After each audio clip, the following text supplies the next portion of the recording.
welcome to Southern Sense Talk Radio with your host, the radio chick, Annie Ubellis. Join Annie on Tuesdays and Fridays at 2 p.m. Eastern Time with an open chat room full of her regulars. And yes, you can even call in. Call 917-889-3675. That's 917-889-3675 to be a part of the action on the phone line. Not able to listen live? Not a problem.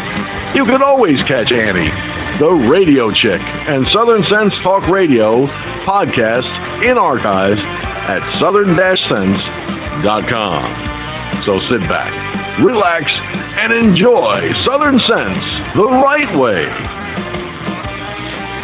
Oh boy, 1 week left. 7 more days to D-Day. You're here listening to Southern Sense here on Blog Talk Radio, High Plains Media, SHR Media, Fix the teeth in backwards, Kinetic Hi-Fi, the Fix FM out of Charleston, South Carolina.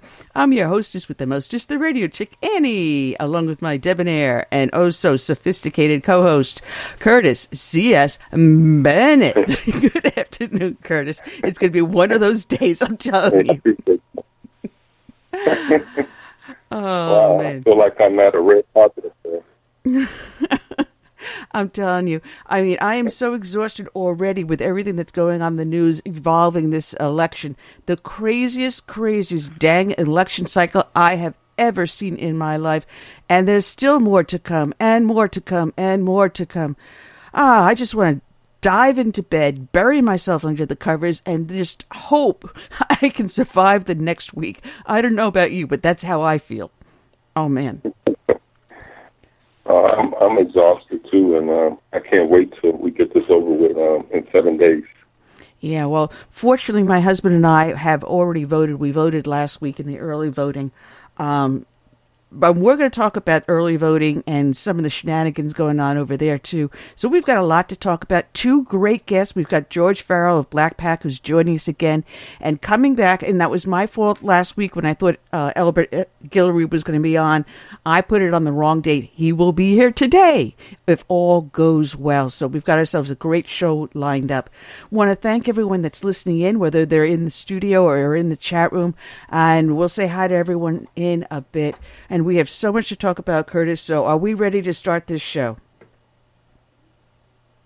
I'm beyond ready. Let's get it on the road. Oh, man. All right. Those that listen in know we start each and every show with a dedication to a fallen hero.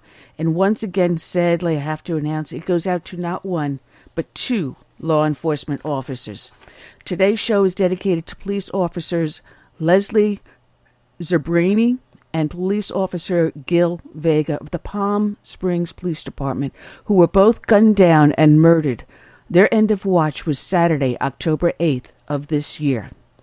And as I bring up the dedication music, this is from the Officer Down Memorial page, which you can find at odmp.org. Police officer Lesley Zerebny and police officer Gil Vega were shot and killed while responding to a domestic disturbance call in the 2700 block of Cypress Road shortly after noon on October 8th of 2016. A family member from the home had gone to a neighbor's house and stated that his son was armed and wanted to shoot police officers. Responding officers, including Officer Vega and Officer Zerebny, arrived at the scene several minutes later. The man inside the home opened fire on them as they approached the front door, killing Officer Vega and Officer Zerebny and wounding a 3rd officer. The man then barricaded himself inside the home for approximately 12 hours. He was taken into custody by members of the Riverside County Sheriff's Office SWAT team. The subject was an admitted gang member. Officer Zerebny had served with the Palm Springs Police Department for 18 months. She was survived by her husband, who also serves in law enforcement, and her 4-month-old child. Officer Vega had served with the Palm Springs Police Department for 35 years and was scheduled to retire only 2 months after his murder. He was working in an overtime shift on the day he was murdered. He is survived by his wife and 8 children. And this is from the Los Angeles Times. A little girl in a sparkly dress gripped the lectern with both hands, speaking ever so softly into the microphone that had been lowered for her. 8-year-old Vanessa Vega looked out at the hundreds of uniformed police officers seated before her to mourn the deaths of her father, Palm Springs police officer Jose Gil Vega, and of Officer Lesley Zerebny. The girl smiled and tried her best to comfort them. "We all have a time to pass away," she said. "It wasn't my father's turn, but he will always be in our hearts and minds." The joint funeral for Vega 63 and Zerebny 27 drew thousands of mourners to the Palm Springs Convention Center on a cloudless Tuesday morning. In what authorities have called a planned attack, Vega and Zerebny were fatally shot October 8th as they responded to a domestic disturbance call. Vega, a father of 8, had planned to retire in December after a 35-year career with the department. He wasn't scheduled to work that day he died, but had volunteered to fill the shift. Zerebny had been an officer for a year and a half. She had just returned from maternity leave after giving birth to her daughter Cora, now 4 months old. Vega had trained Zerebny, and Zerebny looked up to Vega. Mourners were handed bracelets reading "Blue Lives Matter" as they entered the packed convention center. The crowd was hushed as Vega's flag-draped casket was moved between 2 rows of saluting Palm Spring officers. One officer's lips quivered as he tried to keep his face stoic. A large portrait of smiling Zerebny surrounded by white flowers was displayed next to her mentor's casket. From the stage, Palm Springs Police Chief Brian Reyes struggled to mask his anger, his voice rising as he spoke about the day Vega and Zerebny died. Reyes refused to call the man charged in their killings, 26-year-old John Felix, by name, instead calling him the subject and decrying the fact that he grew up in Palm Springs, attended our schools, and led a life of criminal behavior. "Enough is enough," Reyes said. "Our law enforcement officers, our brothers and sisters throughout the country, are growing tired of this unacceptable behavior. People need to start taking responsibility of their own households and stop ignoring the signs escalating of violent behavior." On Tuesday, Vega was recalled as a quiet but funny man. He was someone who religiously got coffee and donuts every Thursday morning. He hardly ever called in sick, and he put his uniform on while staring with pride at the pictures of his family hanging in his locker. When he became a cop, Vega was called Punch because with his thick black hair and ever-present dark sunglasses, he resembled Eric Estrada, the character on the TV series Chips.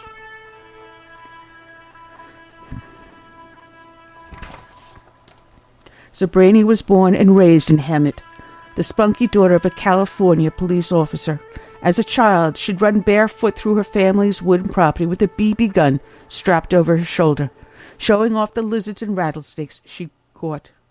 She grew up and married Zach Zerebny, a Riverside County Sheriff's deputy, and became a Palm Springs police officer. She was small of stature, but fearless, her colleagues said.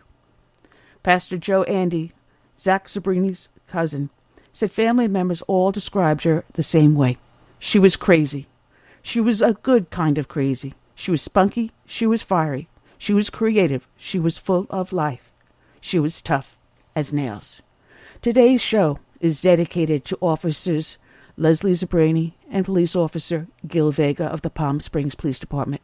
But we also dedicate it to all of our first responders who are dedicated to protect and serve, who volunteer every day to place their lives on the line for our safety. It is also dedicated to the brave men and women who serve in our military, to those that have served, who are serving, and who will serve. We never say thank you enough. God bless them all. We dedicate this show and this song, Last Call by Dave Bray.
to fall.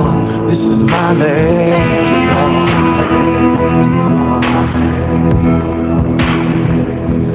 Tell my children that I love them. Oh yeah, but Daddy always loved them so. Tell them to hold the mother tight and to never let her go. Tell them I'll always be watching, looking over them through it all. This is my last call.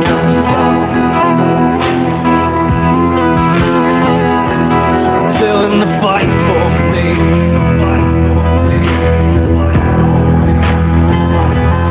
Do what's right for me.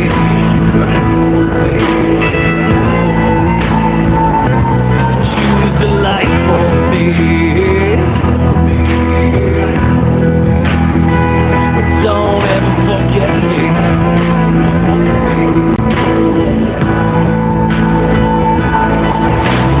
Tell them I'll always be watching, and I'll be there when they fall. This is my last call.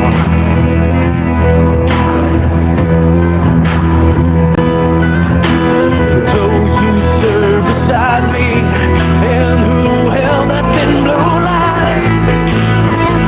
Stand tall, stand strong, hold your head up high. I'm sorry I let you down today, but please know I gave my all. This is my last call.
It's Dave Bray, Last Call, and you can get that at davebrayusa.com.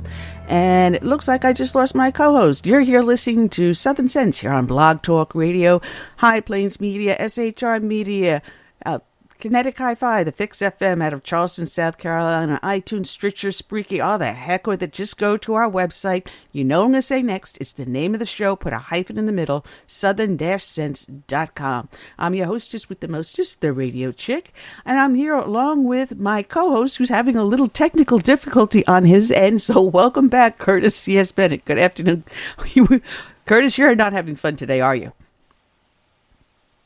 No, this thing dropped out. But I'm back in. All right. Let's just hope we don't drop our guest. We've got returning with us one of our favorite guests, George Farrell of BlakPac. Good afternoon, George. How are you today? Good afternoon. I'm having a great day. We've got 7 days to go to elect Donald Trump, and we're all over the country right now. Right now I'm in Louisiana. We've been to Texas and Colorado, putting ground teams on the ground to elect Donald Trump. So I'm having a good time, and it's going our way. We've got the momentum. Ah, fantastic. Matter of fact, our guest also today is going to be Elbert Guillory, who is running for Congress out of District 4 in Louisiana. So he'll be joining us a little bit later on, unless he's standing next to you. No, he's not sitting next to me. But it would be an honor if he was. He's a great man. He's a really great man. Yeah, now, I had sent you an article that I had gotten from one of our listeners, a good friend of the show, Sue, Sweet Sue from New Mexico. She sent this to me, and since then I pulled up the following article about the bundling of donations from the Democratic Party to the from a law firm to the Democratic Party. Is this not one of the craziest election seasons have you seen? Well, I've seen them. I'm from Washington, D.C., so I see a lot of law firms bundling, kind of charging their client extra money and for access. And that's what they're doing. They're buying access, and they're going through their law firms. And it's just more dirty tricks in politics that Hillary plays. And that is true. Because this law firm, I think it's called Thornton Law Firm, has been doing this for quite a while.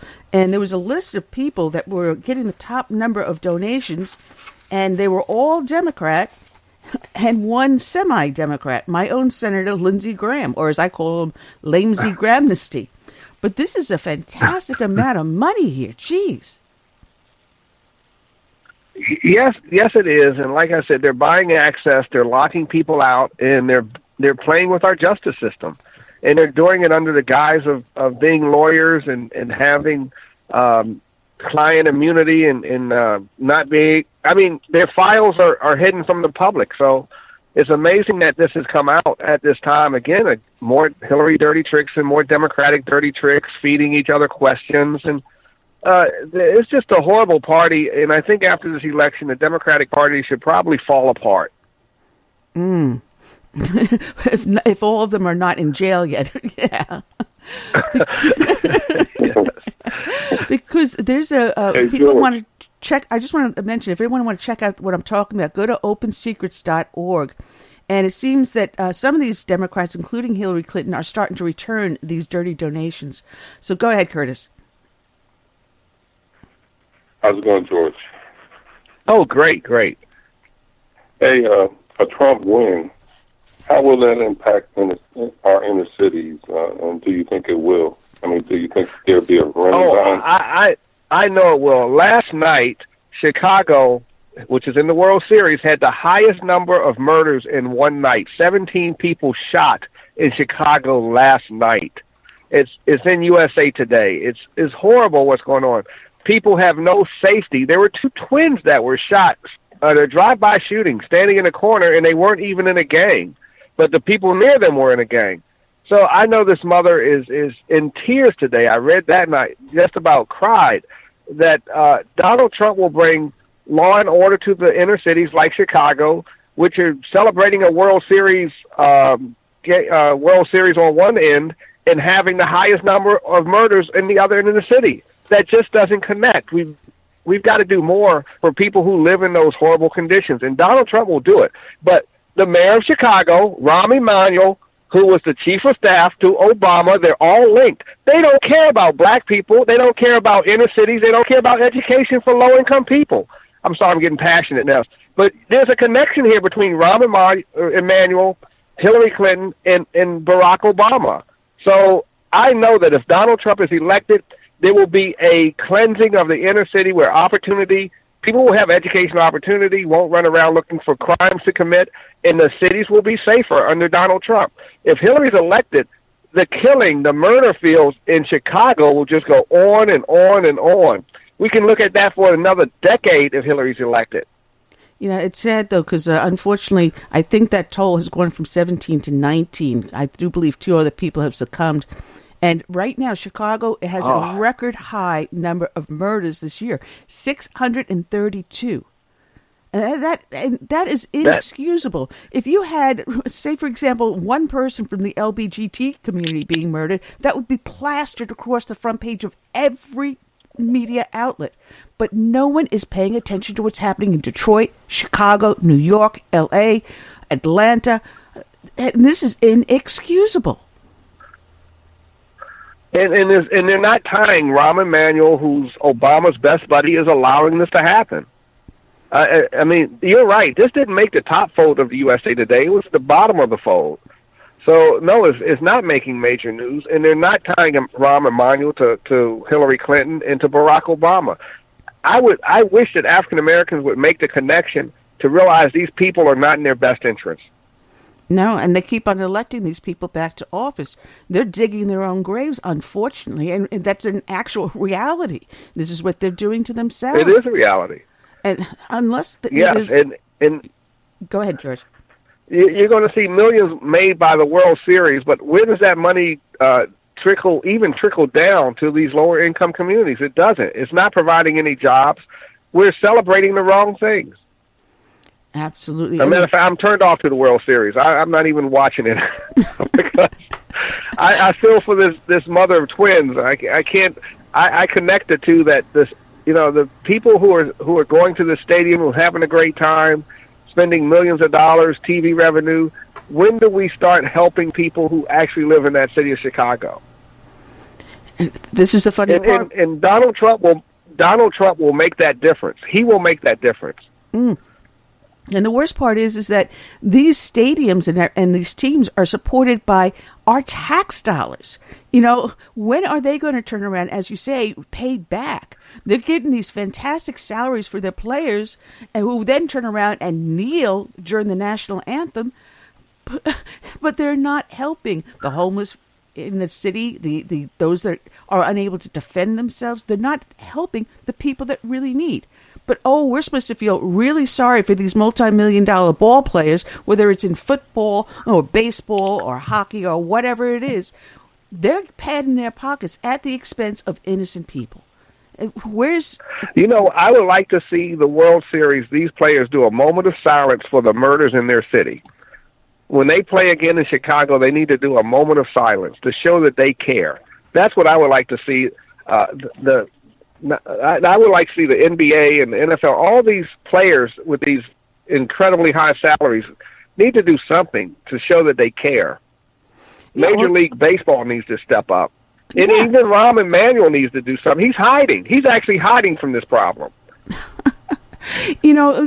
Take your salary for one day and donate it into some sort of a fund to help the victims, to help support the police that are trying to do an almost impossible job because they're having no support from those higher up, from the mayor's office on down, that the officer on the street is doing an impossible job.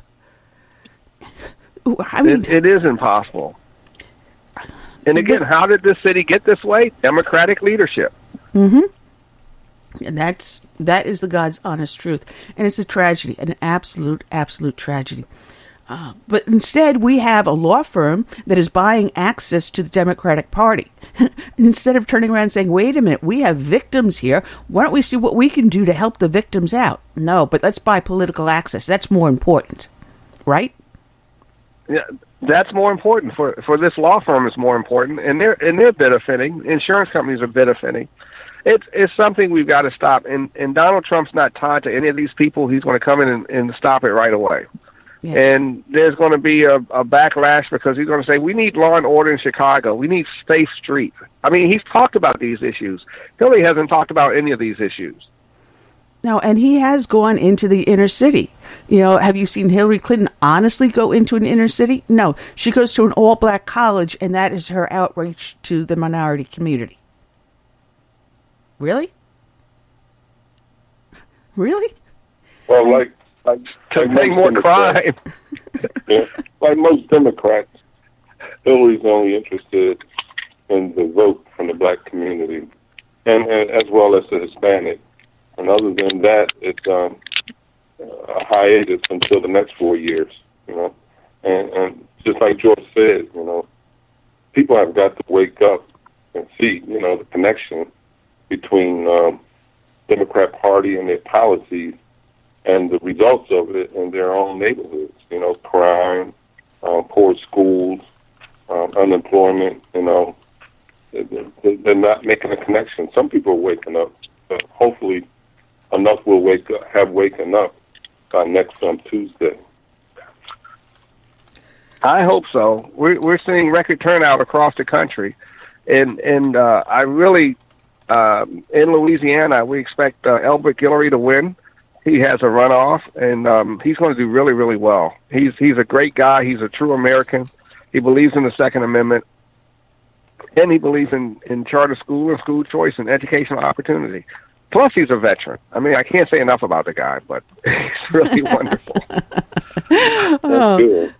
So, tell him I gave him a wonderful introduction.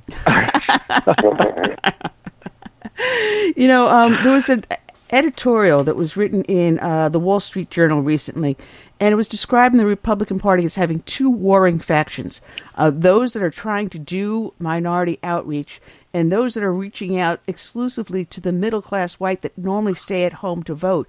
Do you see this, or do you see it as a joint effort to bring more people into the Republican Party rather than a war?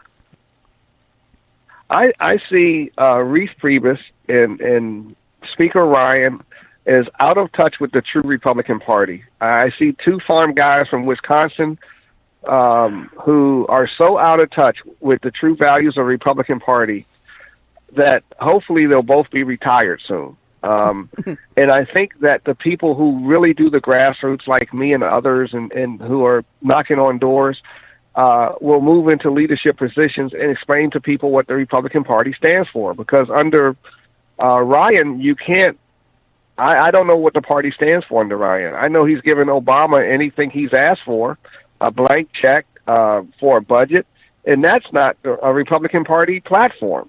So what we've got to do is take over the leadership with the Tea Party people, and I'm not ashamed of that term, with the conservatives, and we've got to come up with a way. I'm not even sure how they got into power. I think we were all asleep or something. But we've got to have the fraction that does the work, that believes in equality, that believes in the Second Amendment, to get back in control of the party, the part that's pro-life. We need those folks back in control of the party. Well, I mentioned to my county GOP chair an incident that happened when I held my Tea Party meeting this past month. And I had invited this one gentleman who I knew to be a conservative to join us at the Tea Party meeting.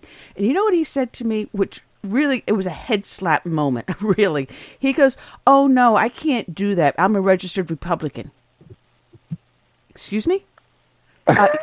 You can't be part of your local Tea Party because you're a registered Republican.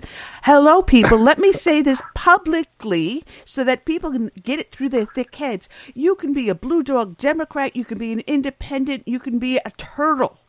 If you have conservative values, you can be part of the Tea Party. You don't have to exclude yourself because you're registered to one party or another. If you have the same values, you believe in the same things that we do, limited government, the protection of our constitutional rights, then you can be a part of the Tea Party at the same time. It does not exclude you guys. Now, can you believe that? That's the mentality of the voters out there, though. I know, and they're turning around. They're getting more information. Like I said, the Republican Party, led by Priebus and Ryan, have a lot of misinformation out there. They've been putting out misinformation on purpose about what the Republican Party stands for. And I think as we elect Donald Trump, we'll have a new chairman. We'll have Supreme Court justices that we'll be proud of. There's a lot that's riding on this election. There's a lot that's riding on this election. Well, now it's showing Missouri is solidly deep red. Trump is leading something like 58% to her 30-some-odd%. What I'm seeing now, though, the polls are not honestly reflecting the crowds you see showing up for a Clinton event compared to a Trump rally.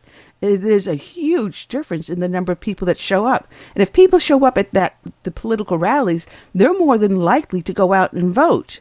So are you seeing these polls being absolutely opposite of what we think the voter turnout will actually be? Well, I study a lot of polls, and I think a lot of polls are just trying to sell more advertisement. I truly believe Trump is up by 10 points in Florida. There's been 4 million votes already cast. I believe 40% of folks have already voted in Florida. And North Carolina has high Republican turnout. And the polls aren't reflecting that because they're done by people who are using, and this is what makes it difficult to do a real poll. If you're only polling people who have home phones, you're not going to get at anybody. You're not going to get good results. And groups like the Cambridge Analytics are only polling people with home phones, and they're not reaching people with cell phones or Messenger or Instagram. They're not reaching those people. Donald Trump is reaching those people because he knows how to use Twitter, and I expect him to win Florida by 10%, North Carolina by 4 or 5, Texas by 5%, And that's because we have people on the ground in those states. Colorado, which I think he's going to win by 3 to 5%. I think we're going to see Donald Trump as the next president of the United States. Well, I sincerely hope and so. And I think this race is going to be called at 7. This race is going to be called at 7 p.m. Eastern time when they see when the polls close. I've seen record turnout all over the country, and people are being very careful about saying who they're going to vote for. But they'll give you a wink and a nod because I wear. I have our BlakPac shirts on, and it says electing conservative candidates. And I think we're getting a good look at Donald Trump being the next president, and Elbert Guillory being the next U.S. congressman from Louisiana. I really hope so. Right. I really hope so. I can't forget Glow Smith in Florida, Corrigan Vaughn in Maryland, Mia Love in Utah, Will Hurd in Texas, along with Lori Bartley in Texas. You got to get all the advertisement. I don't want to forget Casper Stockham in Colorado and Darrell Glenn in Colorado. I think we're going to double the number of black conservatives in Congress this year. I know we are. Oh, man, that's going to be awesome. Go ahead, Curtis. You and I talked about this not too long ago. Our good friend, our former Congressman Mike Hill. What happened with his campaign, and did he get the kind of support he should have gotten from the GOP establishment? Oh, no. Unfortunately, both the governor and the chairman of the Florida party, who doesn't like me anyway, told me I was persona non grata, did not help Mike Hill at all. Florida's the third largest state, and they have, in 1872, they had 32 black congressmen who all were Republican, and Curtis knows his history very well. Today, Florida will have, after November 8th, they'll have one black congressman, I believe, and that's only in the House. They'll have none in the Senate. No black Republicans in the Senate, and one in the House, and it's a young man from Sarasota, Naples area. And that has to stop. There's something going on in Florida where they only allow one black Republican to be elected at a time. And it's time for Florida to stop those games.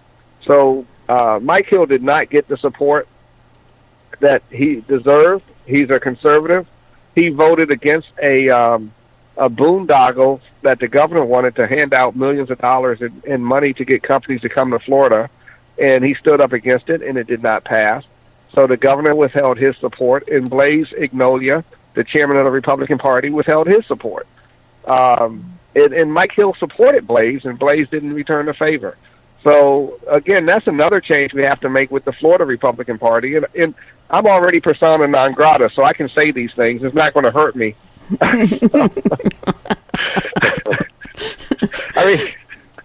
So we do need a new chairman. And we need someone who's going to be very strong, and Mike Hill is still going to do some great things across the country. Just because he's not elected to the Florida legislature, he's a strong conservative. He's got a national following. I think he's going to come back stronger than ever.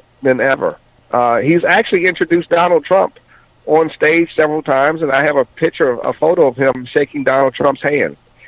And we got a long list of people who have been involved in the campaign, from Jennifer Carroll introducing Donald Trump twice to former Lieutenant Jennifer Carroll. I must say her title correctly. Former Lieutenant Governor Jennifer Carroll has introduced Donald Trump twice. I have a BlakPac member by the name of Sheila Griffin who introduced Mike Pence yesterday at a rally. So, like I said, the rallies are strong, and I expect Donald Trump to win Florida by 10 points. I mean, the speech. And I expect him to get 22 to 25% of the black vote. He'll get 22 to 25% of the black vote. President Trump coming up. I know.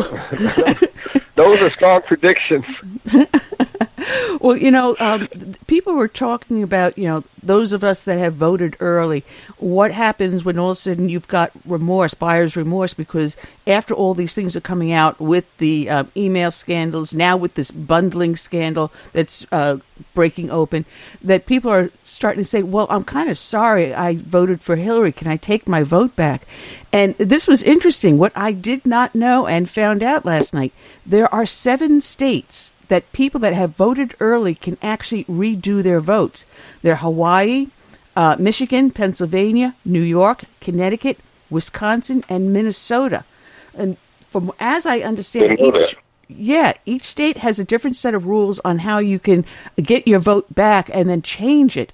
But I understand it basically is that if the vote has not been counted yet, if it has not been registered and counted, you can go back to your polling place or your voter, whatever the headquarters are in your state, and say, oops, I would like my absentee ballot back and I want to change my vote and re-vote. Were you aware of this?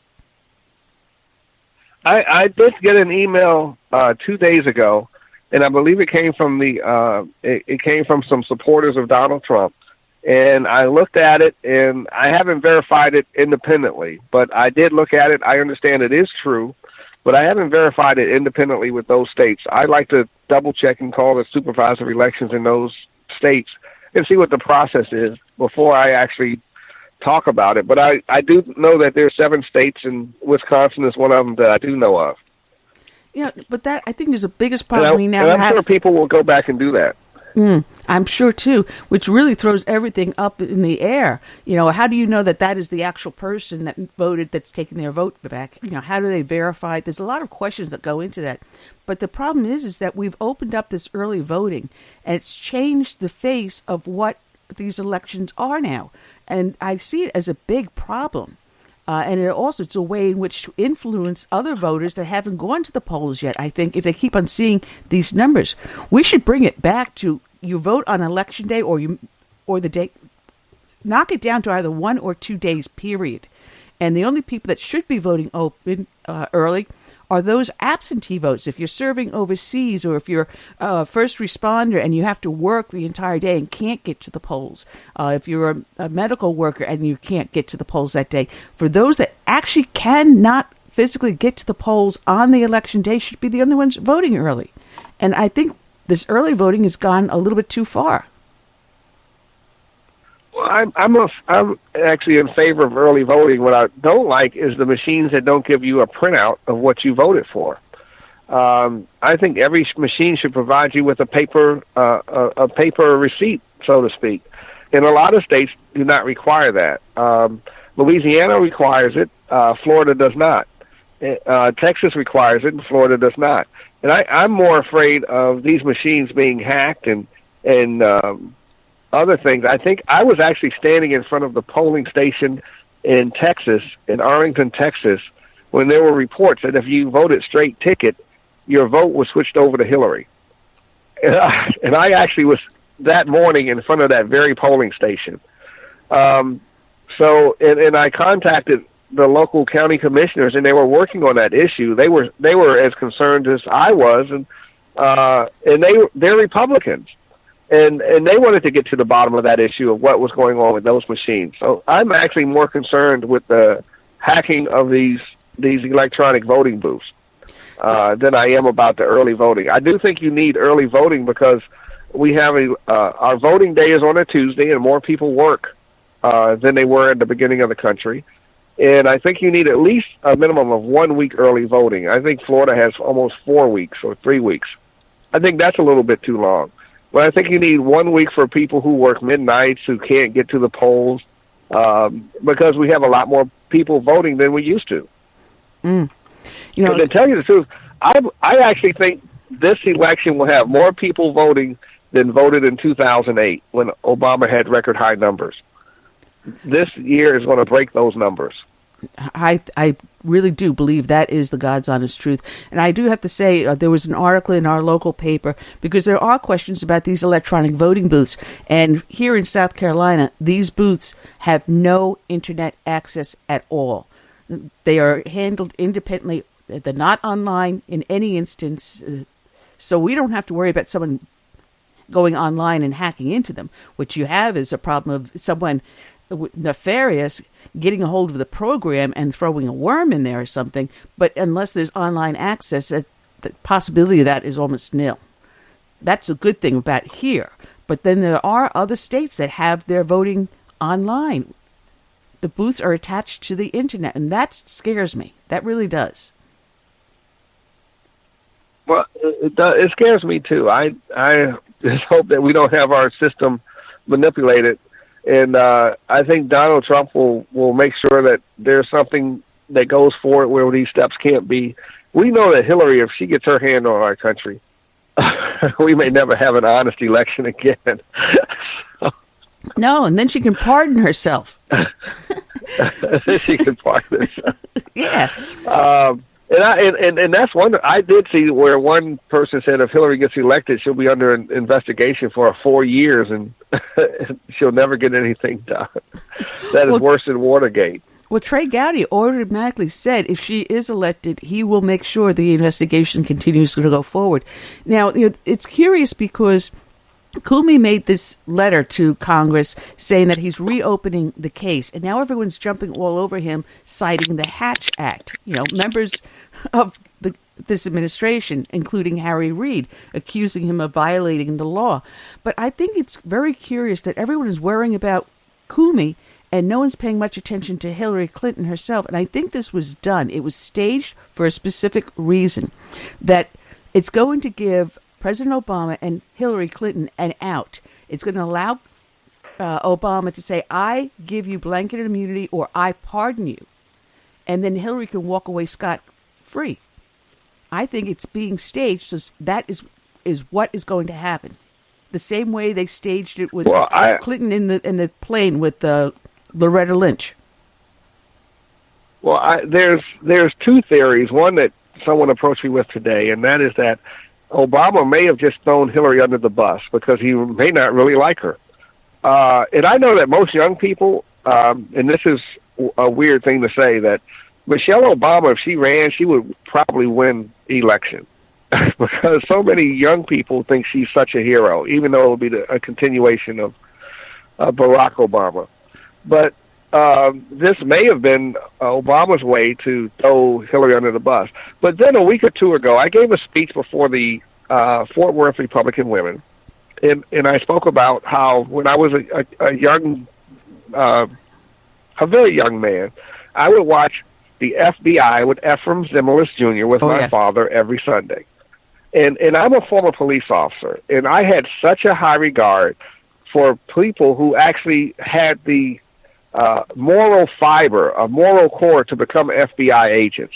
FBI agents had such a strong moral core that you knew that if the FBI did an investigation, there was no right or wrong. It was just about the law and the justice. And now the FBI in the Justice Department for the last 8 years have become accessories after the fact of every financial crime committed in America. Wells Fargo did identity theft, starting bank accounts without people's knowledge. They've gone into people's bank accounts and rearranged the order of their checks to get more fees for bounce checks. And you actually have right now the FBI and the Justice Department negotiating a consent agreement, which means I consent to the crime you committed, and I'm an accessory after the fact, with Deutsche Bank, which manipulated the price of silver for 10 years. For 10 years, and they're about to pay a $200 billion fine, and the Justice Department will agree to this. So now you have an FBI full of lawyers looking for loopholes for legal criminals, or not legal, for criminals. So no one's been prosecuted for the housing crisis, for the stock market crashes, for any financial crime over the last 10 to 12 years since Obama's been in office. And you get a consent agreement. You can look under, you can Google this and Google Justice Department consent agreements, which to me means that I consent to your crime. I'm an accessory after the fact. And you'll see nothing but consent agreements for Bank of America, for Wells Fargo, for every major, for Goldman Sachs, and now for I guess I can call them Deutsche Bank.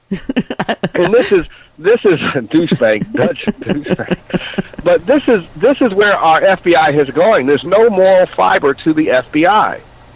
They don't hire people based on their moral center anymore. They just hire people with a skill set, and they hope they have morals.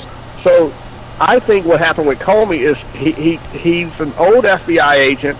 He's starting to get a moral center. He's about to be a person who can't live with himself because he's been in the FBI that considers crime. and becomes an accessory after the fact. Man, and I just keyed in what you said, Justice Department consent agreement, and you see one after another after another. The city of Newark, Ferguson, Missouri. Oh my goodness, city of Cleveland. Oh, this is crazy.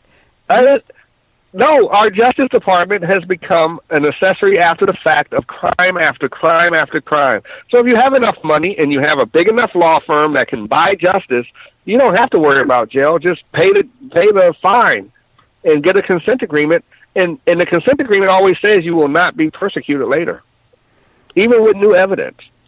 No, no. If you Google Wells Fargo consent agreement, Bank of America consent agreement, it's just amazing. It goes on for years and years and pages. Who ever thought we'd have a honest politician? I got a bridge in Brooklyn to sell you. Oh man! No, our FBI has no moral center. I think either Comey found his moral center and knew that he was about to consent to another crime and he couldn't live with it, or Barack Obama ordered him to throw Hillary under the bus. So. Well, I was also hearing reports that a lot of good FBI agents, those that do have moral fiber, ended up sending in their resignation. They said Comey's desk is covered with letters of resignation from agents that are really angry about what is going on inside the FBI. And they've just had enough, and enough is enough. And Comey is not accepting any of these resignations, and I think that's another reason why he came out with this letter to Congress. Oh, of course. The older agents that were hired, I grew up in Washington, D.C., and the FBI agent was the highest standard of law enforcement in the land. You're talking about an honest guy that wouldn't lie about. These guys didn't tell white lies, little white lies, or any lie. They were so honest. They were untouchable. They were untouchables. They really were. And now we don't have that with the FBI or the Justice Department. No, it's a shame. And when I was a police officer, whenever we had a member of our service train with the FBI in Quantico, when that guy came back or gal came back, you just looked at him completely differently. Then, this is someone that you admired, that you looked up to, and if they said jump, your question was going to be, just how high do you want me to go? That's exactly right. Their standards were so high. Yeah. So and now we have an FBI and a Justice Department that nobody respects. Now, of course, now a friend of ours in the chat room did a spoof because of the number of bodies that's showing up in these Clinton scandals. Headline, she wrote, this is from Kel, headline, tomorrow Comey will be found dead in the Potomac. So you think about that, and it's not too far from the truth. There have been certain bodies that tie back to the Clintons have been found in the park with dry shoes on a rainy day. That's true. Oh, man. That's true. Oh, no. And now we're talking... We're gonna have a tough time. We are. And you can't even get the media to report honestly, because now they've tied 65 journalists directly to the Hillary campaign through John Podesta, who hosted with Joel Benson How to Sell Hillary to the Public, a dinner, and that was the topic at the dinner. How to sell Hillary to the public. And you've got 65 major journalists from USA Today, from the New York Times, and on. How can we ever expect an honest story about the Hillary Clinton scandals?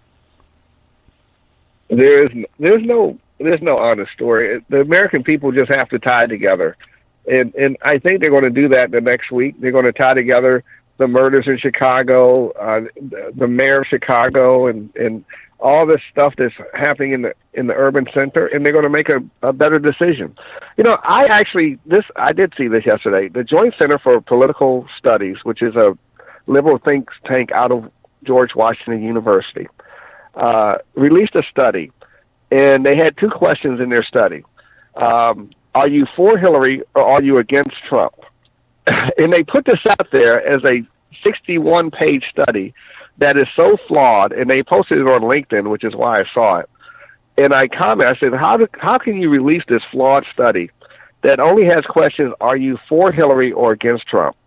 And it was supposed to break down the support of Trump and Hillary by race, but they only broke down the support of Hillary by race and not Trump. And they released this flawed study. So, and that's the kind of malfeasance or dishonesty you have on the Democratic side. Just blatant dishonesty. And where they'll release a study, a 67-page study, trying to show support for Hillary, and it doesn't work because the study's flawed. No, it is completely flawed. And as I've said before, I've said it once and I'm going to say it a million times, polls can be designed to get the outcome that you desire. I do not trust polls, period. I don't think you can honestly find a truly good, accurate poll. There's going to be some twist all in every single poll. So that's why I would not trust the polls. No, I don't think you can. No, I think and I've seen this for a long time. A lot of the media likes to show races very close so they can get advertising dollars out of it. And I wouldn't put it beyond those guys to show a close race within 3 to 4 points. That's how Fox and all those guys get their money, is trying to trick people into buying advertising. If they showed Trump up by 10 points, Hillary would probably dump more money into advertising, but Trump wouldn't. He's going right to the people. He's doing something she can't. He's going right to the people with his rallies. He's got a lot of local support at his rallies, and that's what's working for him. And the media doesn't do that because they write in a glass tower. Oh, that is true. That is true. I'm looking forward to on this coming election on the 8th because we have our election watch party at night. About 7 o'clock, we're all going to be gathering at a local establishment. And I'm going to have to make sure I just drink club soda, otherwise. I think at 7:05 you're going to have the results on the East Coast, and they're going to shock you. I guess, can they release that before the polls close in California? I'm not sure. No, I think they have to wait for the last poll to close.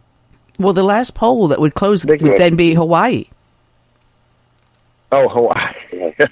So, the election day, once the polls are closed, the state is, once they decide that they've got the accurate number, can release the results. I mean, normally you can track it online. You got, like, Huffington Post normally has good coverage, despite the fact it's a liberal piece. But, yeah, on election night, I normally they're very liberal. So I normally just go to different websites and keep refreshing my window to see what the results are. But the media is going to be all over. It's going to be non-stop coverage on Tuesday. Yes. And I can't wait for it. I think we're going to have a lot of victories to celebrate. Yeah. A lot of victories. Well, we've got a lot of local elections here. I got one last question for you, George. Yes. What do you think, Curtis? Yeah. I got one last question for you.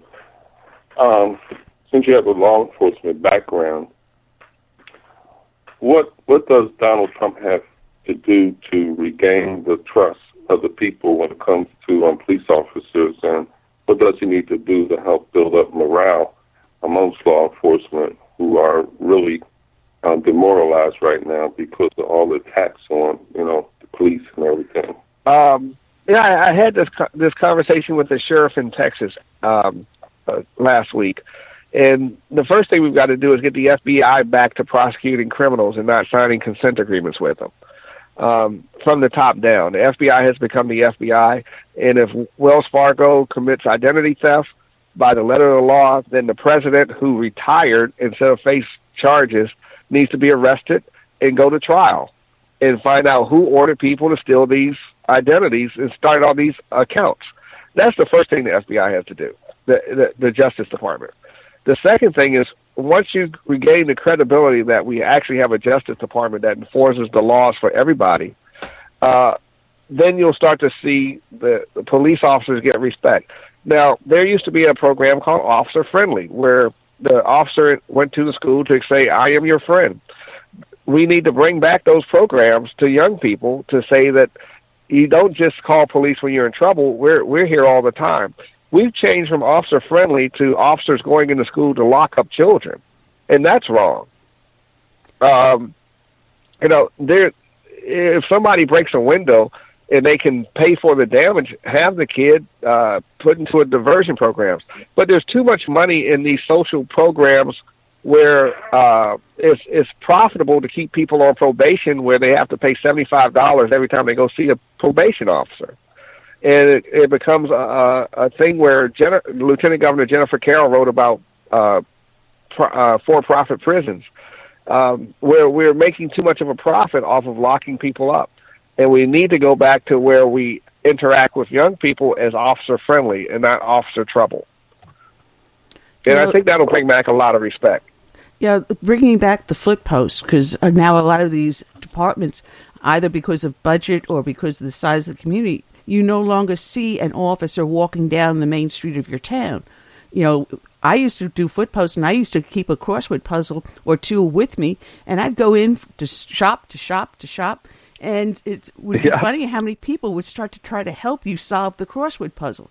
And as you're talking to them, you get to know them, you know. And at one point when they decided to take me and put me into a patrol car, the street that I used to walk, they actually petitioned our precinct to bring me back because I kept crime down because I was visible.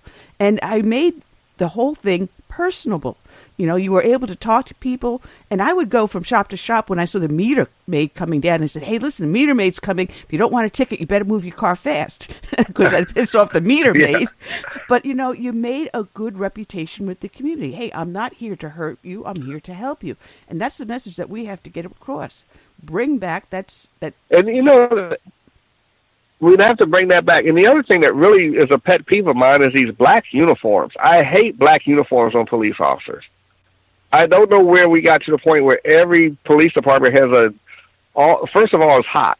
Black clothing is hot.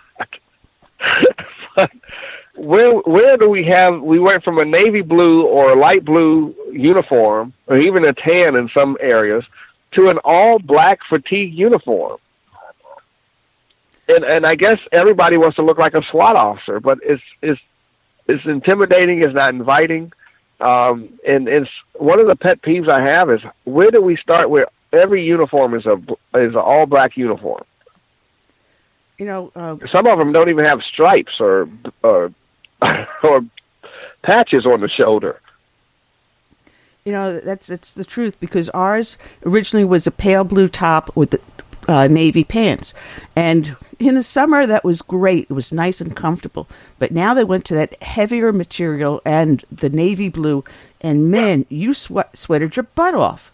And how can you effectively, you know, patrol if you're dying from sweat? You're not going to think clearly. You're not going to think right. You know, I shouldn't say that. That's not exactly true. But it does mess with you. It does mess with you. You know, here you're running down the street after some guy, and he's got a pair of Felony Flyers on and tank top and shorts, and you're here in this clumsy uniform with 30 pounds of equipment around your waist. I'm sorry, guys. It's not like on TV. I mean, it is not like that on TV. In our county, our sheriff's officers, they wear like a green uniform. Only the tactical units wear anything close to, you know, being black. But in LA, the uniforms were black 20 years ago, and I was shocked the first time I saw this all black uniform. and actually, I just saw one in Shreveport, and it just amazes me. So it's one of the things I want to talk to law enforcement people about. Let's do something about these uniforms, because this black uniform is more of a gang color than a police color. Well, the only reason I would see a black uniform is if you were in a tactical unit like a SWAT, and where you would need the cover. If you're going to be approaching a situation, you need to have cover where you blend into the background. That would be the only time I would see a genuine need for that type of a uniform. You know, if you're a SWAT, then you're highly trained in various things, whether it's scuba diving, rappelling, or whatever.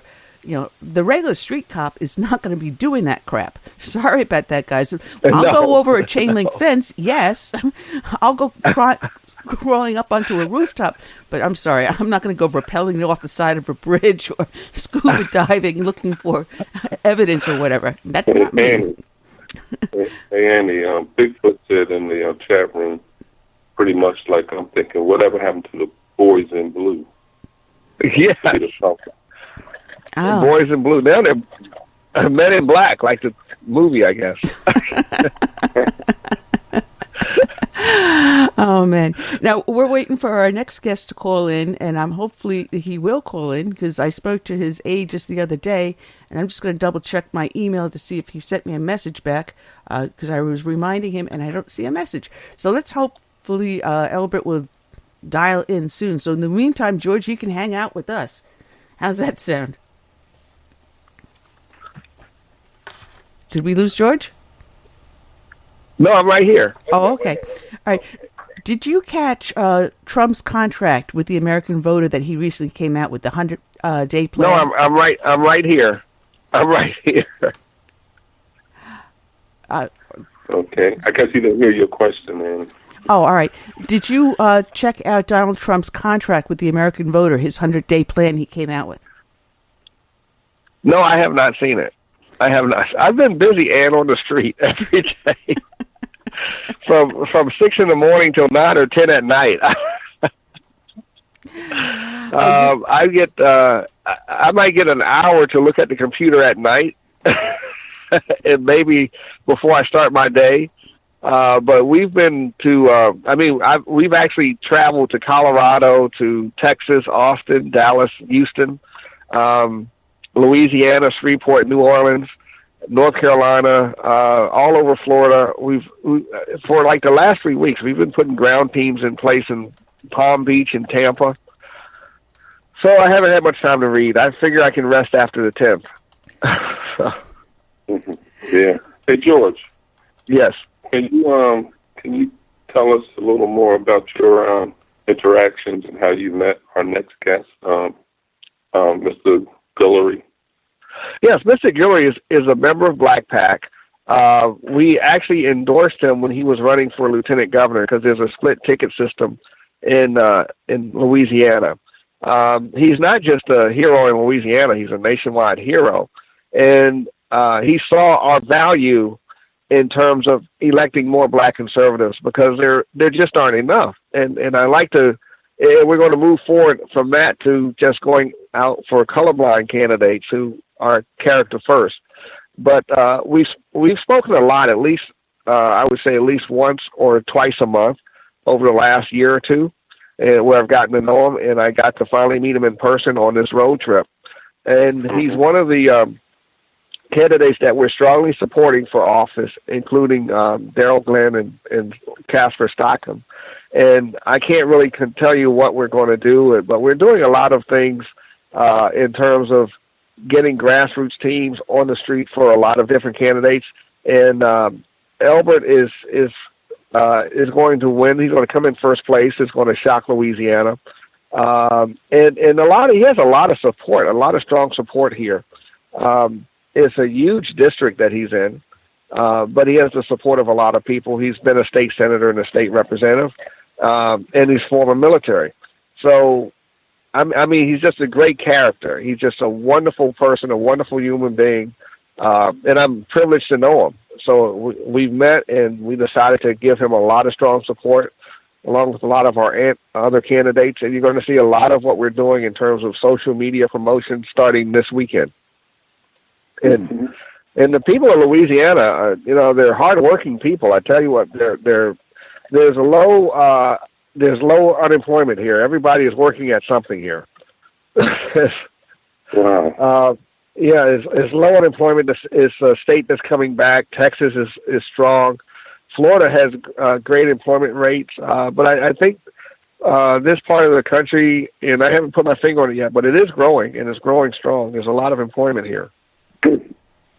Now, should Trump win, and I think he will, do you think people like Jeb Bush will come around and support this guy, or will they be like a No, I think Jeb Bush and Romney will be crybabies, and will probably try to start a third party.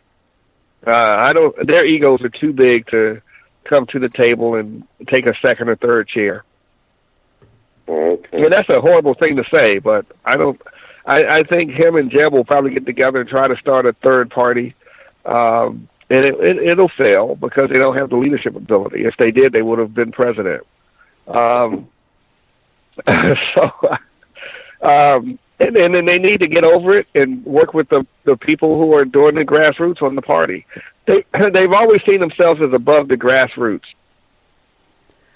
and that's been their weakness. Mm-hmm. Now, going back to our favorite subject, Obama. My understanding is that he wants to reside in Washington after his term is over. What do you think his motivation is for remaining in D.C.? I've heard a lot of conspiracy. I think he's going to remain there. One, I think his daughters have to finish school for a year or two. I think that's why he's going to stay in D.C., so they don't interrupt their schooling. I don't think there's anything nefarious about that. I think he's going to probably go on a Hillary tour where China and all these other countries are going to pay him millions of dollars when he leaves the White House. I do think he's going to be seen as a hero. I mean, the guy has great accomplishments. He's become president. His policies are horrible. And I don't think he's. I think he's one of the people because of his background who think America should go down to the level of other countries and not be a great country unto itself. Other countries see America as a great, strong country. I think Obama, because of his background in Indonesia, sees America, and I run into this when I travel, but other people think America should be just like any country in Europe or any country in South America or Africa. We're not any other country. We're a great country that provides leadership. And I think that's been Obama's main fault with his presidency. He doesn't see us as a great country. He sees us as a country that should be like other countries. Yeah, he doesn't see that we're exceptional. And it's a shame that he's been president for 8 years and hasn't learned that. And I don't think I think it's a policy that Hillary holds, that we should be like other countries. Oh, yeah. All means. And Trump sees us as a great country. Making a buck. Yeah, there's a reason all these people want to cross the border from Mexico. We're a great country, and their countries aren't. But we can't go down to their level. You know, this is what I find amazing. This is the thing with the left. You know, they can have all the wealth and the people serving them, but then the rest of us have to be peons. So in order to control us, we're told we're not as exceptional, we're not as brilliant as you think you are, and who do you think you are to think that you could actually achieve something with your life? And that is the problem with the liberal mentality. I have a friend of mine, he wrote a book called Manipulalism, and that is exactly what it is. You manipulate the common man, those of us, you and me, keep us down so that way they can have all the creature comforts and they can have all the privilege, but the rest of us will do all the work for them. And we will keep on voting them into office because we need their subsidies just to exist. And the opposite with us as Republicans and conservatives, we believe each and every person is exceptional. Each and every person should have the opportunity to try to succeed. Not to actually succeed. No, your success is rewarded, yes. You are not owed that success. It is something you earn and you achieve. Individualism. But that is what they don't want because it will not give them the power they seek. And that's my rant for the day. That's it. Okay, well, if Elbert's coming on, I'm going to sign off and thank you guys for having me on. That's BlakPac, BlakPac.com. And we also have BlakPac.gov, which shows the endorsed candidates that we're supporting. Is Elbert coming on? He has not called in. I've tried to reach his office, and they've got the answer machine going on. And, in fact, the answer machine is not taking any messages. So I have no idea what is going on. So I've tried texting him, emailing him, and calling him. Hopefully someone will pick up the message and say, oops, we screwed up here. But okay, George and I will. No, I can stay on until he comes on. I can stay on if you want. Well, that'd be great. That'll be great. Hey, okay.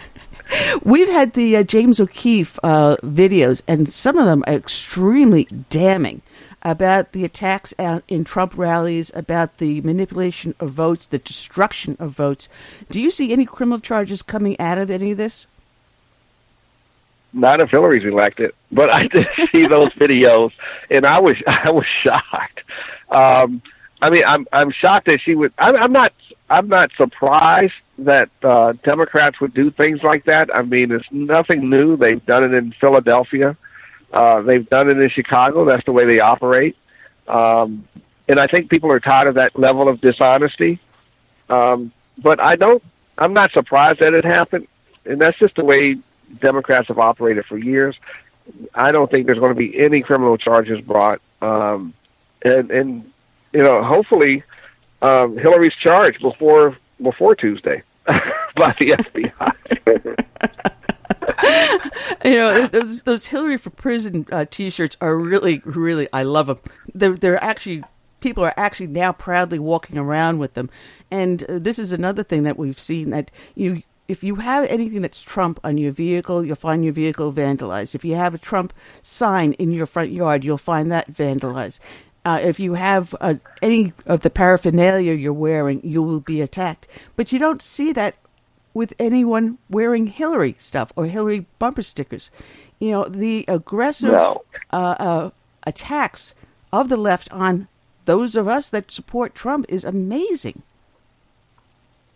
Well, the weird part is it's also personal. Like when I'm posting pro stuff, pro-Trump on my LinkedIn or on my Facebook or Twitter, the comments are so nasty. And even when I watch CNN, the commentators that are against Trump, it's always a personal attack. It's never a policy attack. And Don Lemon is in his the other guy that is always on there with him. They just allow personal attacks against Trump is horrible. And it's got to stop to the point where no one attacks Hillary personally. She's an alleged criminal, but that's a truthful attack. That's not a personal attack. We're not attacking. When you attack Bill Clinton and how horrible he is, that's a truthful attack. But the attacks against Trump are things that are not unfounded, things that aren't true. And I don't want to go into the people who have attacked him or come out after 20 years saying that this happened or that happened. It just doesn't even seem plausible. Especially attacks on airplanes from 20 years ago. That doesn't even seem plausible. No, especially so we've got a lot of. I don't know what we can do about the Democratic attacks. Hopefully they'll stop. I mean, I did a experiment. This goes back maybe the last year when Carson was running, and I would tag the word. He would be called an Uncle Tom.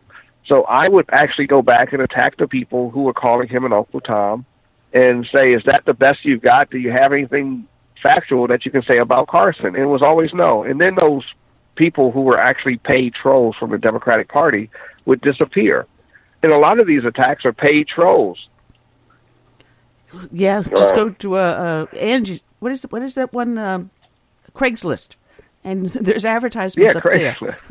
I mean, they're even hiring protesters from off of Craigslist. Hey, listen, we'll pay you. We'll put you up in a hotel. We'll give you a meal and some fresh clothing, and then you go out there and attack anyone that's got Trump. Anyone, you know. Actually, George Soros should be charged with this. Because he's an anarchist. He should be charged. Absolutely. Because he's paying these people. He's paying those hotel bills. And no one touches him. He is untouchable. Not the good untouchable like we don't even know what country he's in. We don't even know what country he's in. I think he's wanted in some countries, so we don't even know what country he's in. Oh, man, the war crime. So, George. Yeah. George. Yes. What do you think of Donna Brazil passing along questions to Hillary? The weird part is I knew about that when it happened, and I'm surprised no one picked up on it until now. Again, it just shows the dishonesty of the Democratic Party. And remember, she was probably one of the people that were doing dirty tricks against Bernie Sanders. I'm not surprised because she's been a mouthpiece for the Clintons for almost 30 years. It hasn't stopped. The fact that she was working at CNN, which is supposed to be objective, was even shocking in the first place. Why would you hire someone when you know they're a mouthpiece for Hillary Clinton? Now, that's the part that's even worse. It's all right to have her come on and do an interview, but why is she on your payroll? Wasn't she having a dual payroll? Wasn't she being paid by the DNC and CNN at the same time? Yes, and they knew about it, and they okayed it. That's the part that's even more shocking. They were paying her. And that didn't constitute conflict of interest? No. And they weren't paying her for per interview. She was on their staff. So if you have a pro-Clinton supporter on your staff, that's even worse. This one election cycle, I've seen things I never thought I would see.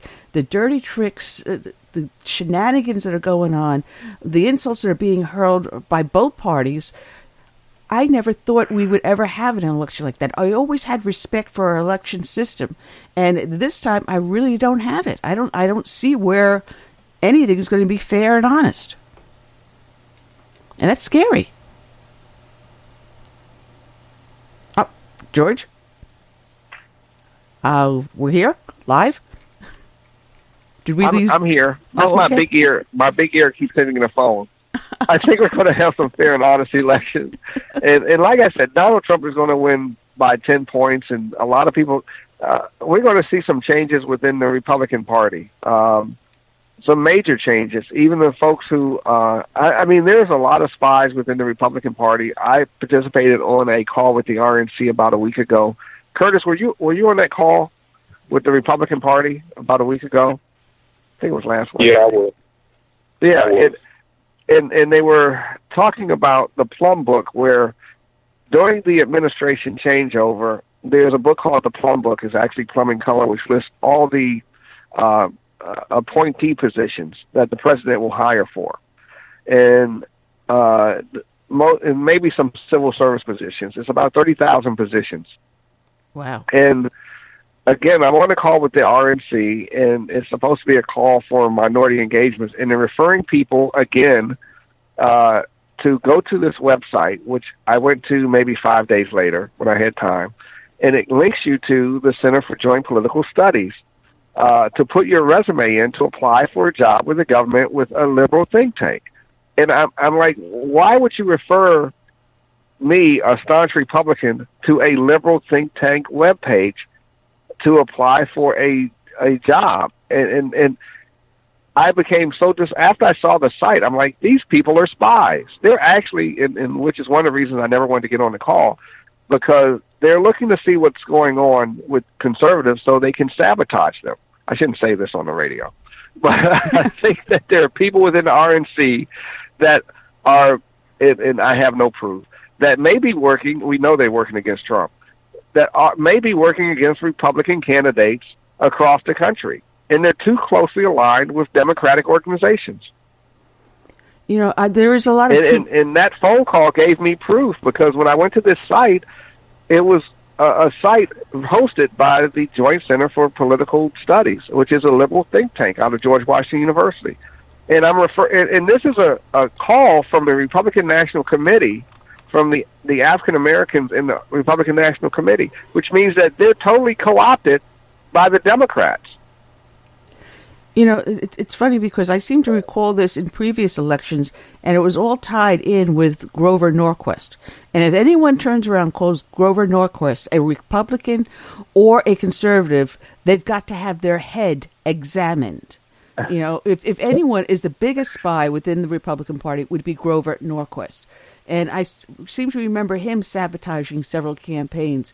So, yeah, there are spies within our organization that are actually hurting us more than helping us. And I can say for a fact there is one that is in my county Republican Party who runs all the time as a Republican, and he's on the school board, and he's got a challenger. It looks like his challenger is going to kick his butt come November 8th, because people realize exactly what he is. He is not a Republican. He is not a conservative, and he's... I'm going to say it. He's the butt boy of the school board supervisor. No polite way to say it. Sorry, But he's going to find himself without a job come November 8th. But there are within our party, and we have to turn around and recognize them and call them out when we find them. Well, I think Reese Priebus and Paul Ryan are the biggest spies. We need to get rid of them. We definitely need to get rid of those two.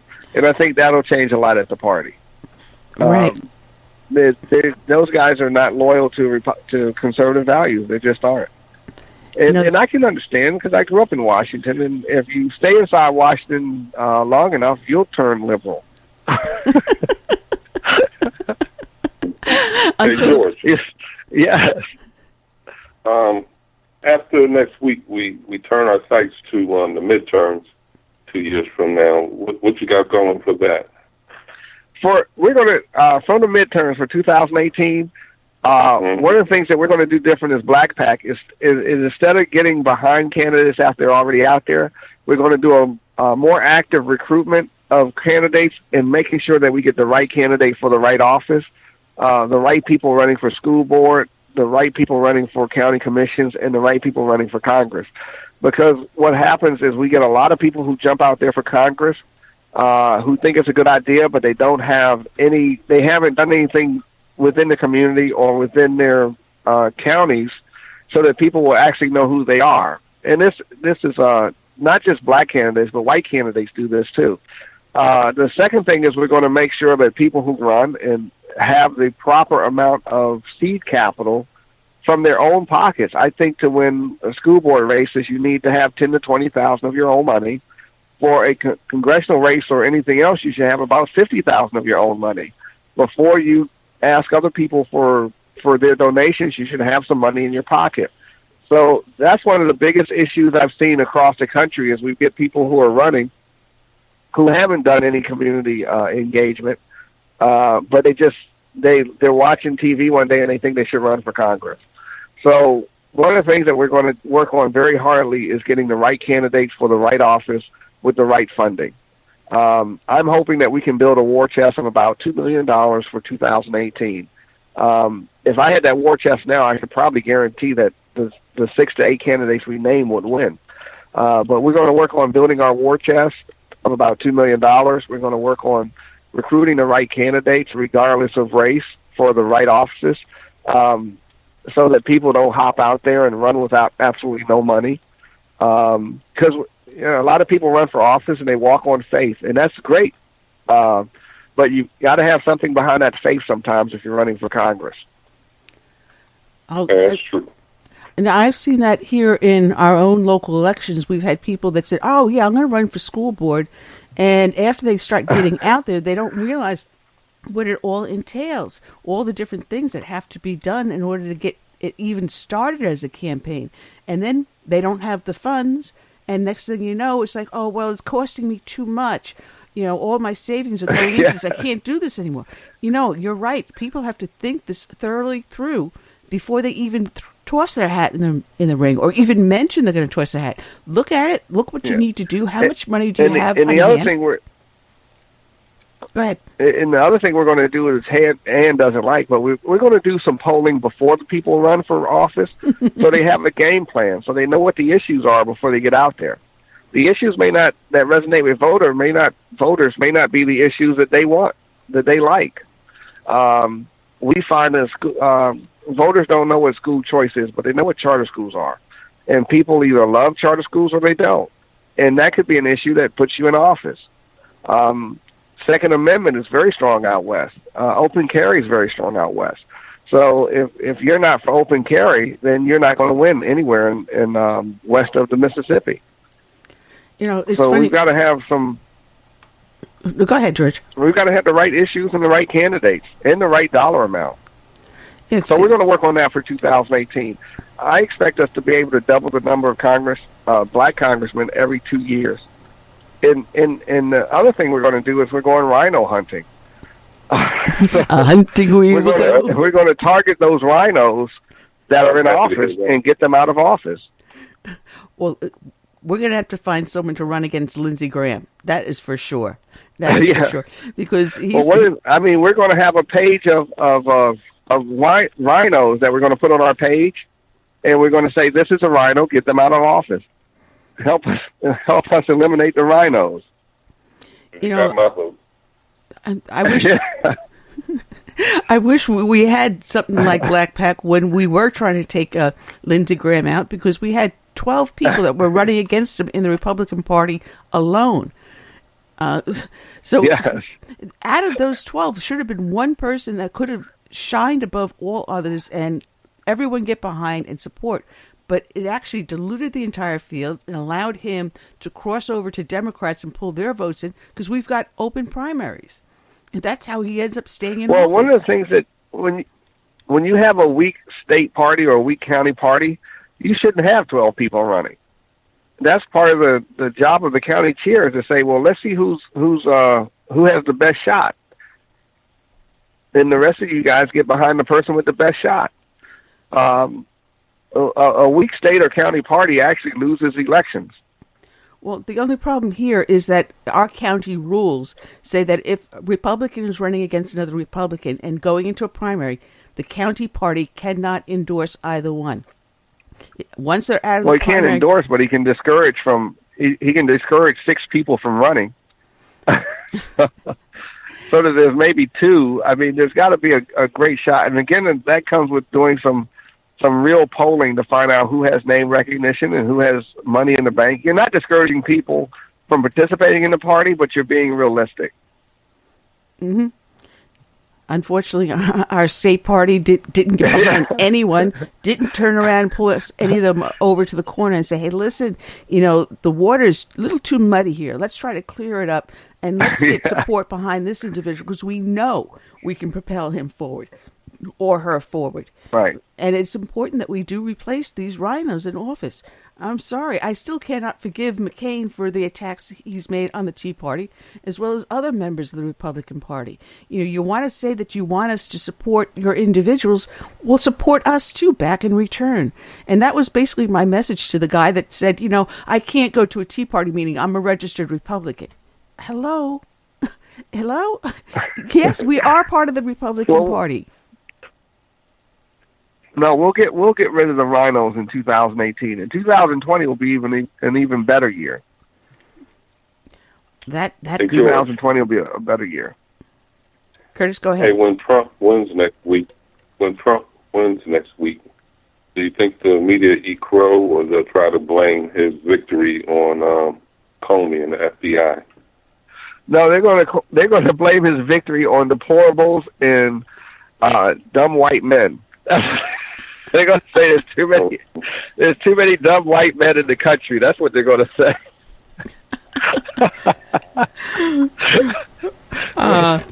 Those dumb white men without college degrees. That's all voted for Trump.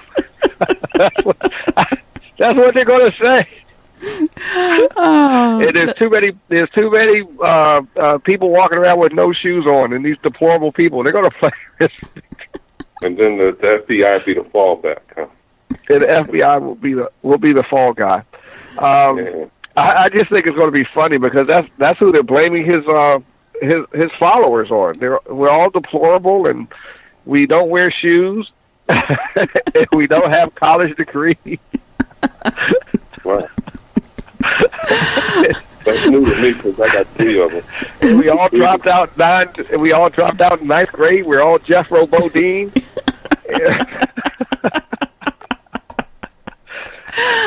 We got a 6th grade education with Jeffro Bodine. So that's what they're going to blame his victory on. Don't forget cleaning our guns. Yeah, we didn't read their newspapers or looked at or watch their TV show. Oh man, No, we're not smart enough to blame it on the FBI. We're too stupid. Oh man, it's absolutely amazing because they keep on saying, "Well, why would you vote for Trump when he's so mean to women or he's so mean to the working man?" But if you look at who he's surrounding himself with, it's the exact opposite. You know, he is looking for qualified people, and he doesn't care what gender you are or what skin color you are. If you bring something solid to the table for him, he wants to work with you. And you look at his rallies, and you see Latinos for Trump, you see blacks for Trump, you see women for Trump. Everyone's holding up all these signs saying, "Hey, listen, we aren't the white guy that you keep on saying that we are. Look at me. This skin isn't white. Look at me. I have female parts." It's going to be funny. Yeah, I have female parts. And simply because I have female parts doesn't mean I'm going to vote for another person with female parts for president. That's not how I vote. I vote for what's above the shoulders, not what's below. Yes. Well, Hillary's folks already got it planned out on who you're going to vote for. It's going to be so... And that's a message that folks have to put together again, that they don't think much of who votes for them. And how people can ignore the scandals that Hillary Clinton has been involved in. They turn their back to all the wrongdoing. They give her the free pass and say she's going to be the better person for president, when she's already jeopardized our national security. She has already placed American lives in jeopardy. And she has proven that she has no regard for the law, and yet they'll say, "Oh no, she's going to be the better person." Matter of fact, Alan West posted up on his website the other day an article written by Matt Palumbo, and it's titled, "Oops, in just 9 words, Hillary explains why she cannot be president." And he posted the article about a tweet that she put out back in February at Hillary Clinton. And she wrote, "Before it was called Obamacare, it was called Hillary Care. Hashtag dead debate." So she's owning up to how well Obamacare is doing. And look at the catastrophe it's going to be come the first of the year. Oh, that reminds me. I had a conversation early this morning with a gentleman from Pittsburgh who was paying $270 a month. He's single, and he's paying $270 a month for Obamacare. It's going to go up to I think it goes up to $303 a month, starting in 2 months. And he's single, and he's going to pay $3,000 a year for health care, with a deductible that goes up to something like $1,500. My stepson is having this. And this is a gentleman from Pittsburgh who called early this morning to say he was voting for Trump, and here's why. So Obamacare doesn't work. It doesn't work for this single young man who's going from $270, which is $2,000 a year, to $3,000 a year, and he's healthy. Yeah, now you have insurance company after insurance company dropping out, and in fact, South Carolina, as of the first of the year, will have only one provider for Obamacare. One company is left, and it's coming out. I believe California is another one with either 1 or 2 providers left. My stepson, he lives in Florida, and he's been visiting us, and he needed some medical attention. And he called his insurance company and said, I need this medical attention. Can I go to the local emergency room or the local doc in the box? They told him no. They were sending him an hour away from where I lived, all the way down to Savannah, to the emergency room down in Savannah. Can you believe that? What if he couldn't make it? Then he would be tough, out of luck. His insurance would not be accepted. Wow. The insurance would not pay out. And this is what people are starting to find with Obamacare. And it's amazing. It is amazing. And yet we have a Congress that cannot defund Obamacare. We need to have a president in office. We need to take back the Senate. We've got Senate seats that are at risk. So if something does go through and Hillary is elected, we cannot overturn her veto or the bill that she approves. We need to take Trump into the White House so we can start unraveling Obamacare. And I think if Trump stays on that message, because Obamacare is something that is really visceral, an argument that the people are resonating with. Their health. Well, and again, I hope people make the connection with their premiums going up, that they can't vote for this. Well, it would be foolish for anyone to vote for this.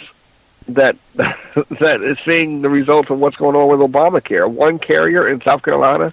No one in South Carolina should vote for Hillary. On that fact alone. On that fact alone, that it's only one carrier. Oh, yeah, but they're going to offer you something like 16 different packages, and they're going to be rated between bronze, silver, and gold.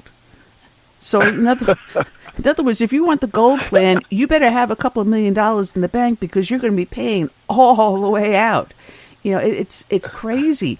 And yet the American people are accepting this as normal? I don't think so. And I think the crowds you see with Trump is saying, this is not normal, this is not right. Yes. It's not. It's horrible. Well, anyway, guys, I actually do have to get back to work. I hope Elbert calls. Well, I'll try to text him and see. Well, if you got that secret number, I got a crew that's knocking doors and waving signs, so I got to get to them. All right. Well, George, thank you for all the hard work. And I had BlakPac.gov. I just changed it in the show description to BlakPac.gov and BlakPac.com, so people can click on it and check out your site. Thank you, George, for everything you do, and we'll talk to you. And let's have a big party on the 9th. All right, and God bless you. I got to get out of here. I'll talk to you soon. Take care. George. Right. Oh, and God bless you. I love you, Ann. I love you. I love you, Curtis. CS. And donations, we do accept donations on our webpage, so please, if you want to make donations on our webpage, please do. All right. Thank you, George. Right. We love you too. God bless. Okay, bye. All right. And we're back here. So if anyone in the studio wants to join in the conversation, please press 1 and we'll bring you on. We've been waiting for Elbert Guillory to call in. I've texted him. I've emailed him. I tried to call. I couldn't leave a message on the answer machine because it wouldn't accept it. So hopefully George has the magic number that can get Elbert to call in. It's crazy out there, Curtis. I mean, these guys, I guess they're just super busy with election just around the corner. Everybody wants their time and their attention and their views. So I figure that's probably why we don't have him with us right now. Somebody snagged him. Yeah. Well, we'll find out. So right now, let me see what I have here on the plate. What do I have? Oh, let's see. Here we go. You'll love this one, Curtis. This is an article that was in Louder with Crowder. He wrote an article just recently, and actually it was written by Crystal Heath, titled Baltimore Professor. Okay. White people need to personally give all their money to black people. And yes, I read the title correctly. Unfortunately, some of you were born white, guilty. All the money you're making, if you're white, you didn't earn that. Someone else made that happen. So this professor, Lawrence Brown, is an assistant professor in the public health department at Morgan State University in Baltimore. And he teaches that black Americans require reparations, that America is still segregated, and black Americans continue to suffer from the historical trauma of white supremacist America. And his solution to these problems? Take your white privilege money, which he defines as unearned if you are white, and give it to a black person because you're personally responsible for slavery and need to pay or something. And his tweet was, new rule, white allies should deposit their unearned wealth in black accounts or jump between black people and police at every opportunity. Now, isn't that racist? Now, first of all, this guy is probably a Democrat, right? I would assume so. And being a Democrat, it was his party that instituted slavery. So it should be his party, if anybody, that should be, paying. Even though I don't agree with that because people living today had nothing to do with what happened, 150 years ago or whatever. But it just goes to show, how ignorant some of these people are.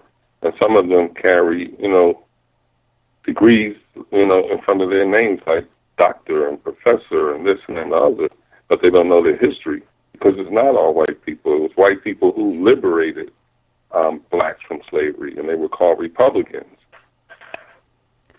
You know, that's all I got to say about that. but this is a person that is teaching our children. They are helping to mold the minds of young adults. And then the fact that no one is challenging him on this. You know, I hear story after story after story about students that are conservative, but the second they challenge a liberal idea that is being presented as fact instead of an idea, they get beat down. They get beat down. Right. And right on the spot. And unfortunately, they have a choice. You either cow to what the professor wants you to say, you mimic what the professor wants you to say, or, you know, you get a failing grade. And that's not right. That is definitely not right. You know,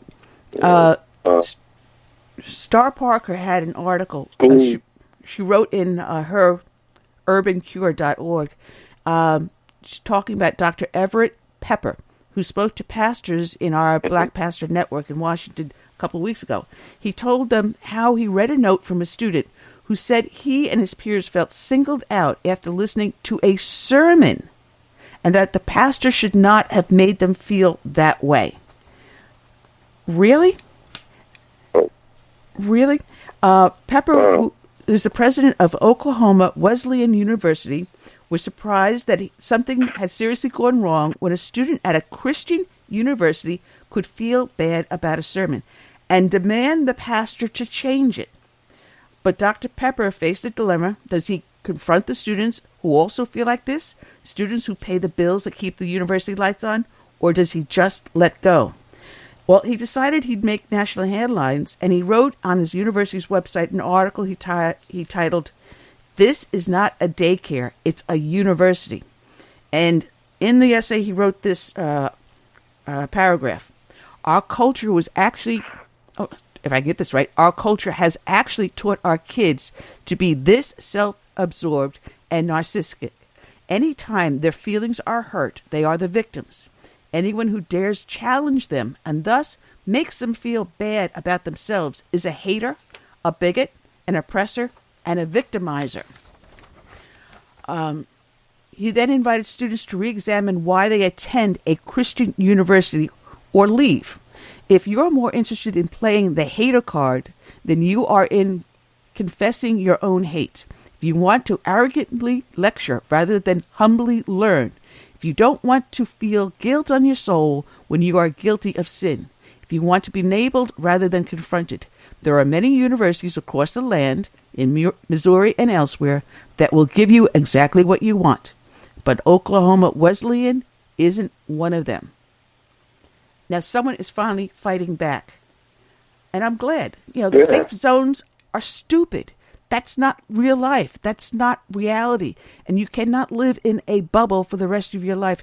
And we do have a hand raised, and I'm going to bring on Cool Mike. Cool Mike, how are you today?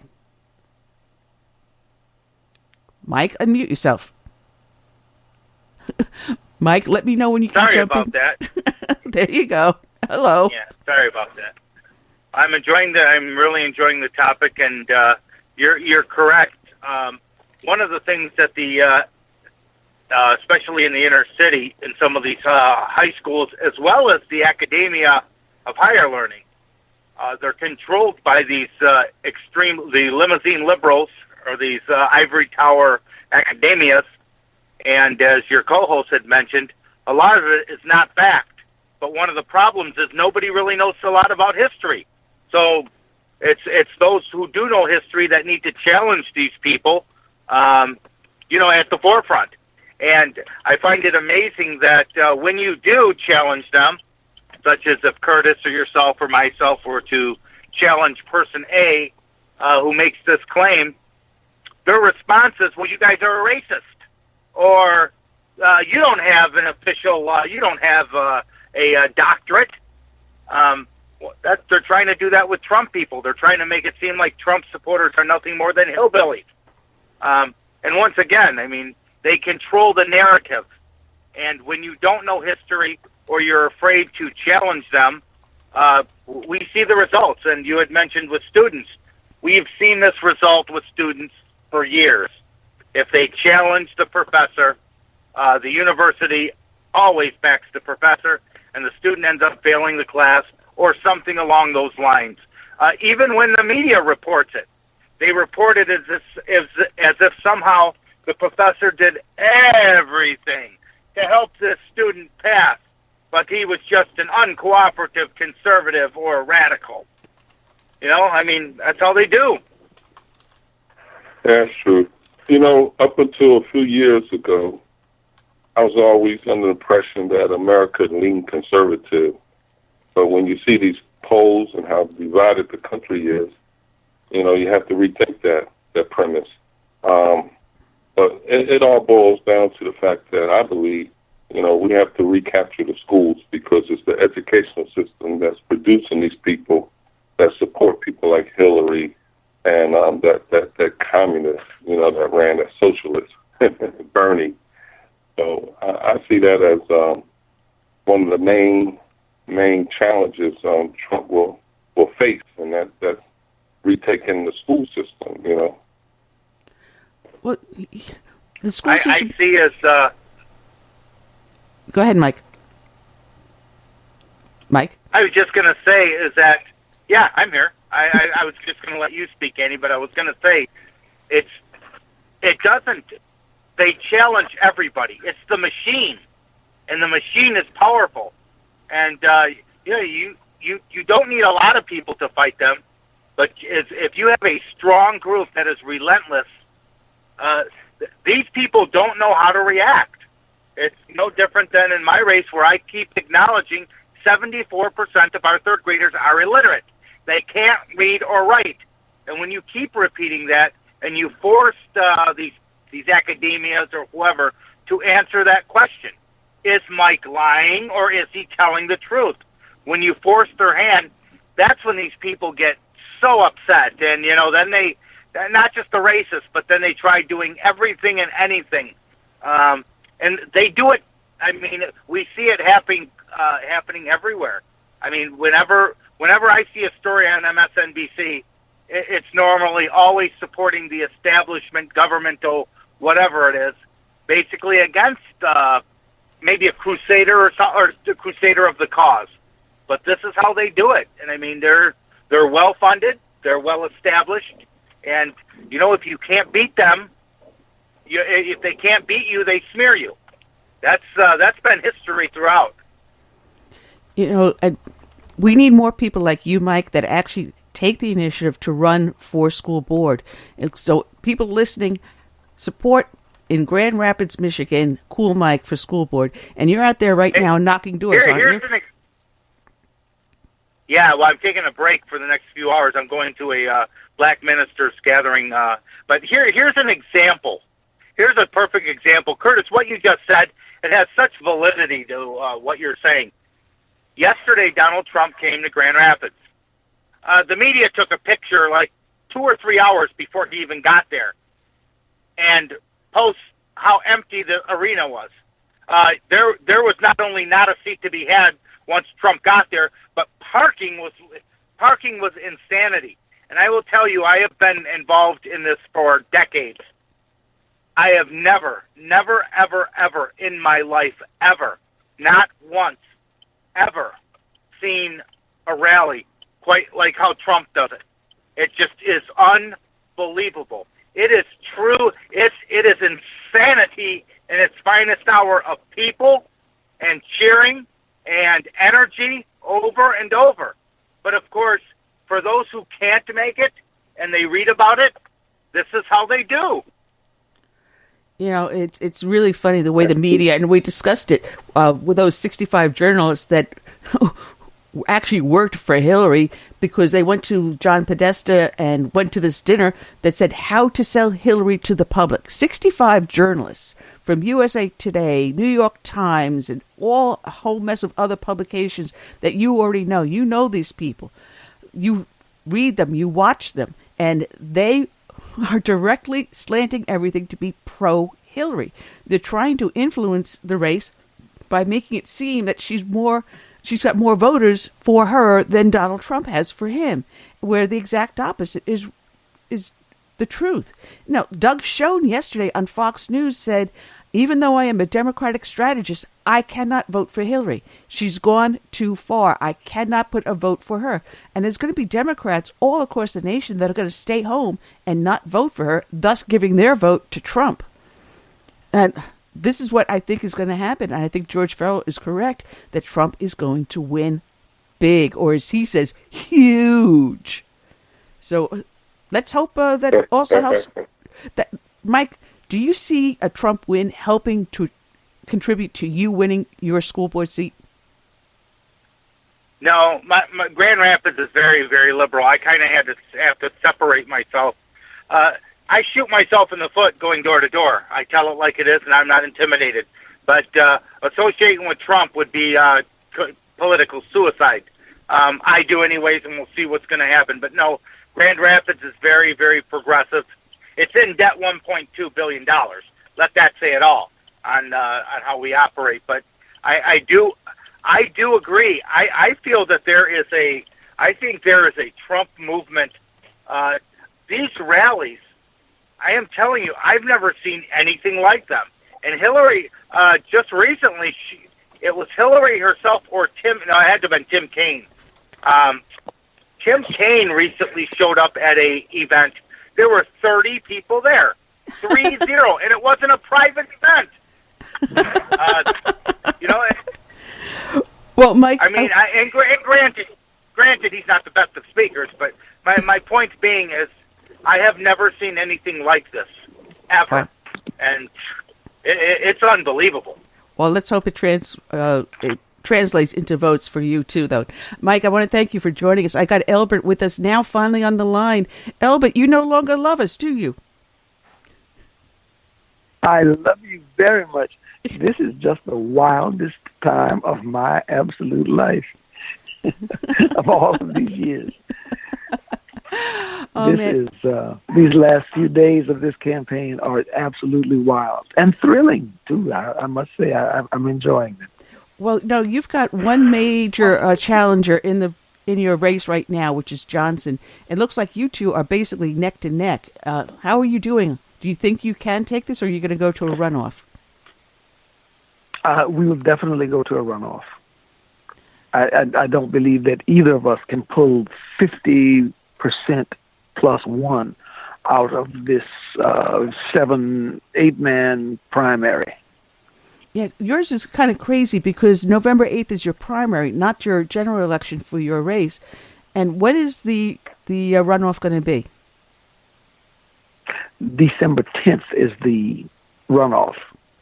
So that just gives the two of you, just 1 month to get your ducks in a row and take the seat. That is absolutely correct. Only in Louisiana. We like to do it a little differently down here. Well, how is everything going with you? Everything is absolutely fine. I just extended the show for a few minutes because you were late in joining us, and I know you're out there campaigning. But I want to remind people who you are. You are a former state senator from Louisiana.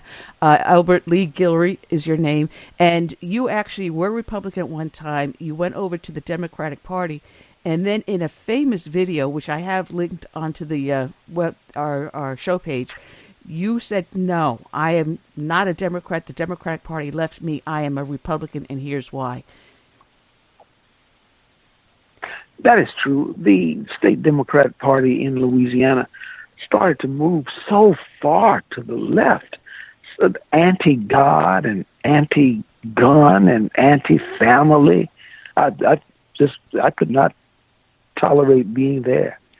Even my mother, 103 years old at the time, lifelong Democrat at the time, said that she had concerns about those people that I was, and those were her words, those people that I was relating to.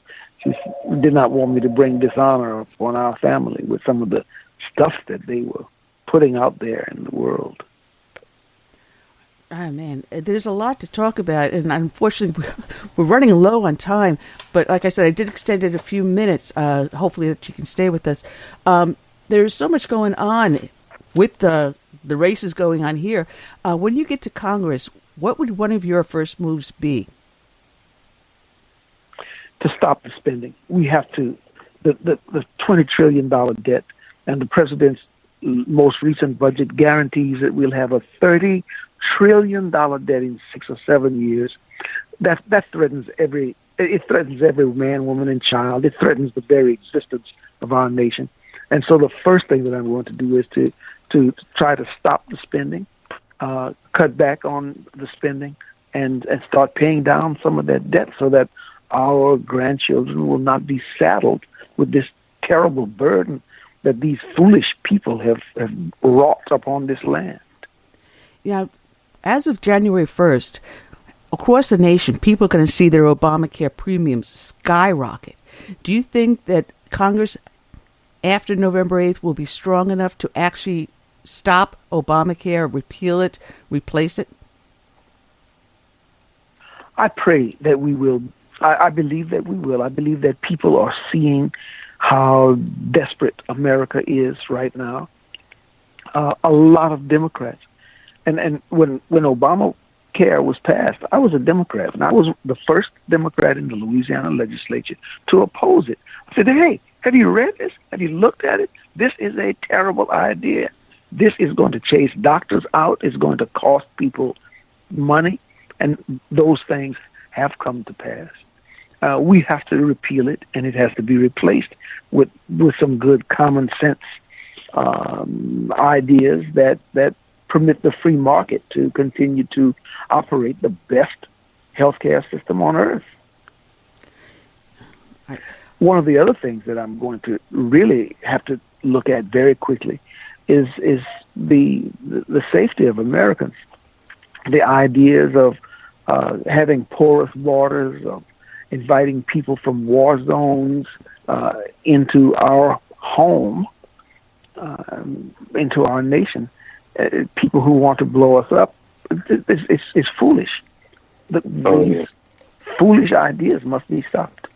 Yeah. Now, you are one of the border states, and I've got to say with that, actually all 50 states are border states because they have international airports, or they also have international seaports. But you are directly in the line of fire in Louisiana with people coming over the southern border. How would you like to see your state secured?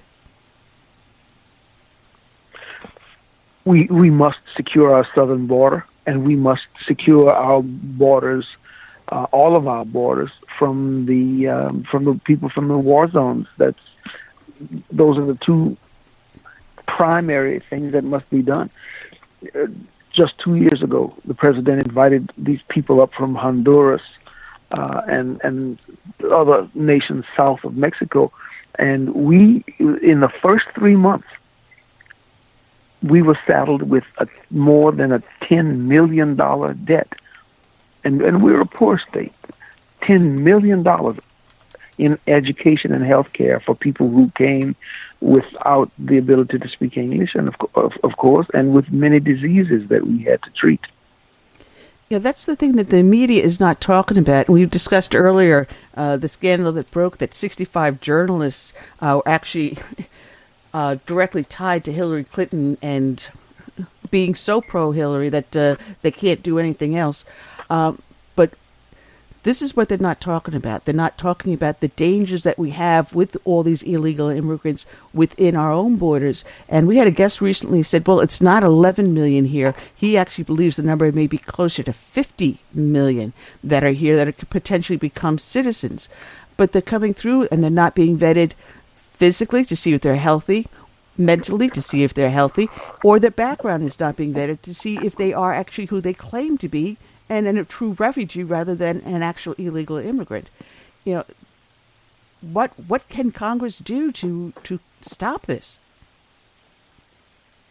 First, we should enforce the laws that are on the books, because there are adequate laws that should protect us. The second thing that we need to do is to reinforce our southern border with troops, if necessary, to make sure that the porous border is closed. One of the primary things that we must do is to vet carefully people who are coming from war zones. If we are blowing up someone's uncle, grandfather in a war, we certainly don't want their relatives coming, because their relatives are going to be angry with us and want revenge. That's common sense. Well, there's something else that Hillary Clinton had proposed, and President Obama said he wants to institute it, the sponsorship program. And the second I heard that, I said, oh, geez. And basically the sponsorship program is that anyone can turn around and say, well, I'll sponsor one of these refugees.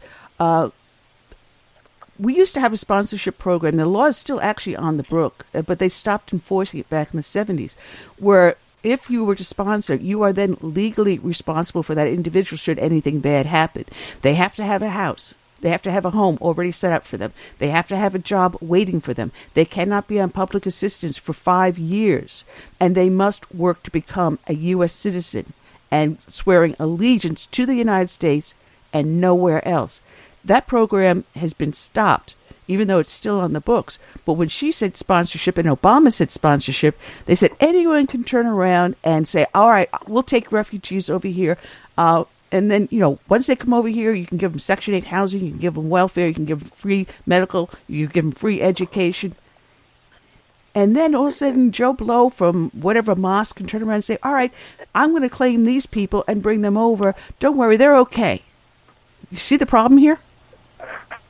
Of course. This idea of sponsorship is absolutely foolish. This is our home. The laws which protect all of us must be enforced. We cannot let some good, well-meaning, perhaps, person or a terrorist, perhaps, person decide that they're going to bring people into our country. We, America, we must vet and decide who comes into our country and who does not. They cannot be left to individuals to make those kinds of decisions. Never. Not on my watch. Well, Elbert, go ahead. This is Curtis Bennett. One of the unknown factors in this presidential race is the black community's vote. Do you think Trump's message is resonating with the black community? Yes, but not enough. He's been asking us to look around and see how it's working for us, how what we're doing is working for us. He says that we have nothing to lose by trying something different, and that is true. And if we do look around and see that we have high unemployment and high illiteracy and unsafe streets, if we look around, we will see that 50 years of Democrat donations is just not working for our community. We don't need a lot of poverty programs. We need jobs. Jobs are the best anti-poverty programs that you can come up with. We need education. We need to be prepared for the jobs of the future and to live in the future. Life skills. If we get that, that's all we need. We don't need anything else. We don't need any handouts from the government. Oh, amen. Amen to that. We need the jobs, we need the education, but we've got Common Core that the federal government has instituted. And slowly and surely, some of these states are starting to kick out parts of Common Core. Some states, I think, are actually starting to say no completely to Common Core. It has caused more harm than help. But now we want to see more school choice.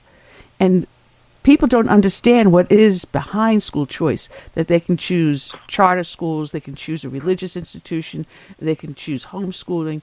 But you say homeschooling or charter school, they understand. But if you say school choice, they don't. Would you go for a federal bill that would... Yeah, go ahead. Absolutely. I am a strong proponent and have been an advocate for the last decade in Louisiana. In Louisiana, we've done three things. We've brought in a fantastic network of charter schools. We have created a voucher program, a small one, only 10,000 students. Incidentally, the president sent his goons from Washington, D.C. to Louisiana to destroy it, to wipe out that program and send 10,000 little Louisiana children back into the rattiest, most violent, disrupted schools in the state. And we are also working to upgrade the public school system. But while that's taking place, parents and children need choice.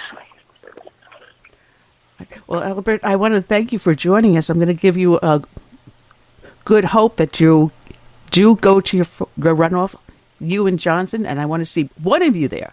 We haven't had him on the show, but we've had you on a few times.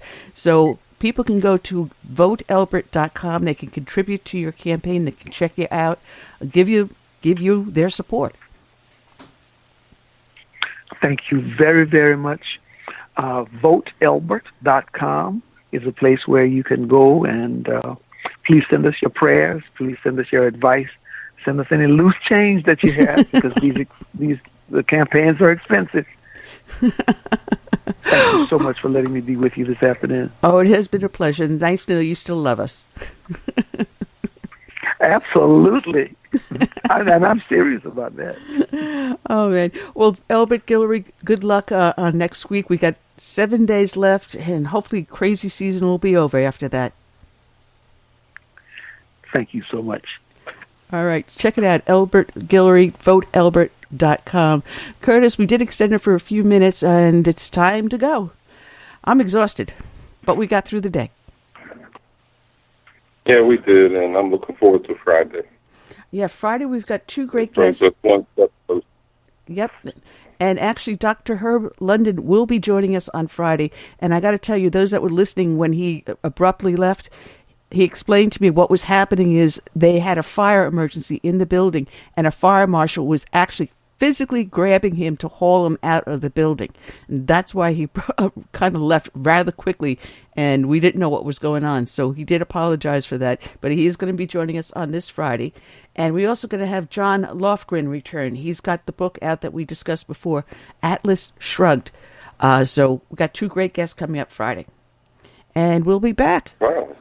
Yep, we'll be back on Friday, and we'll have a lot more fun then. Want to thank everyone for listening in, everyone that sent us little messages, whether it was, little, text message to me or in the chat room. Thank you for your contribution to the show. We love you, and we'll see you back here Friday. Same bat time, same bat station. We say good night, and God bless. If you like your health care plan, you'll be able to keep your health care plan. Health care plan. Health care plan.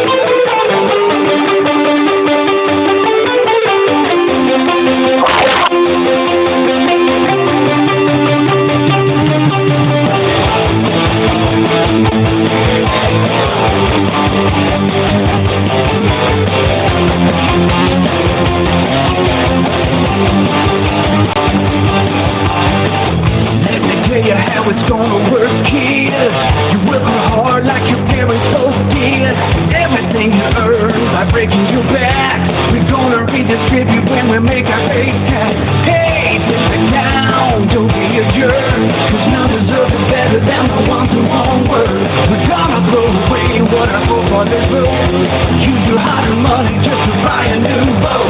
Welcome to the place. Welcome to the place of the left hypocrisy. Little bit outfit for you and me. Oh, welcome to the face. Welcome to the face of the new democracy. Here in the land of the not so free. Party nights, the dressing stuff for her own cause. We got a pen and telephone about that's all you know. Political courageous will replace the Bill of Rights. Support religious freedom, let you praise Jesus Christ.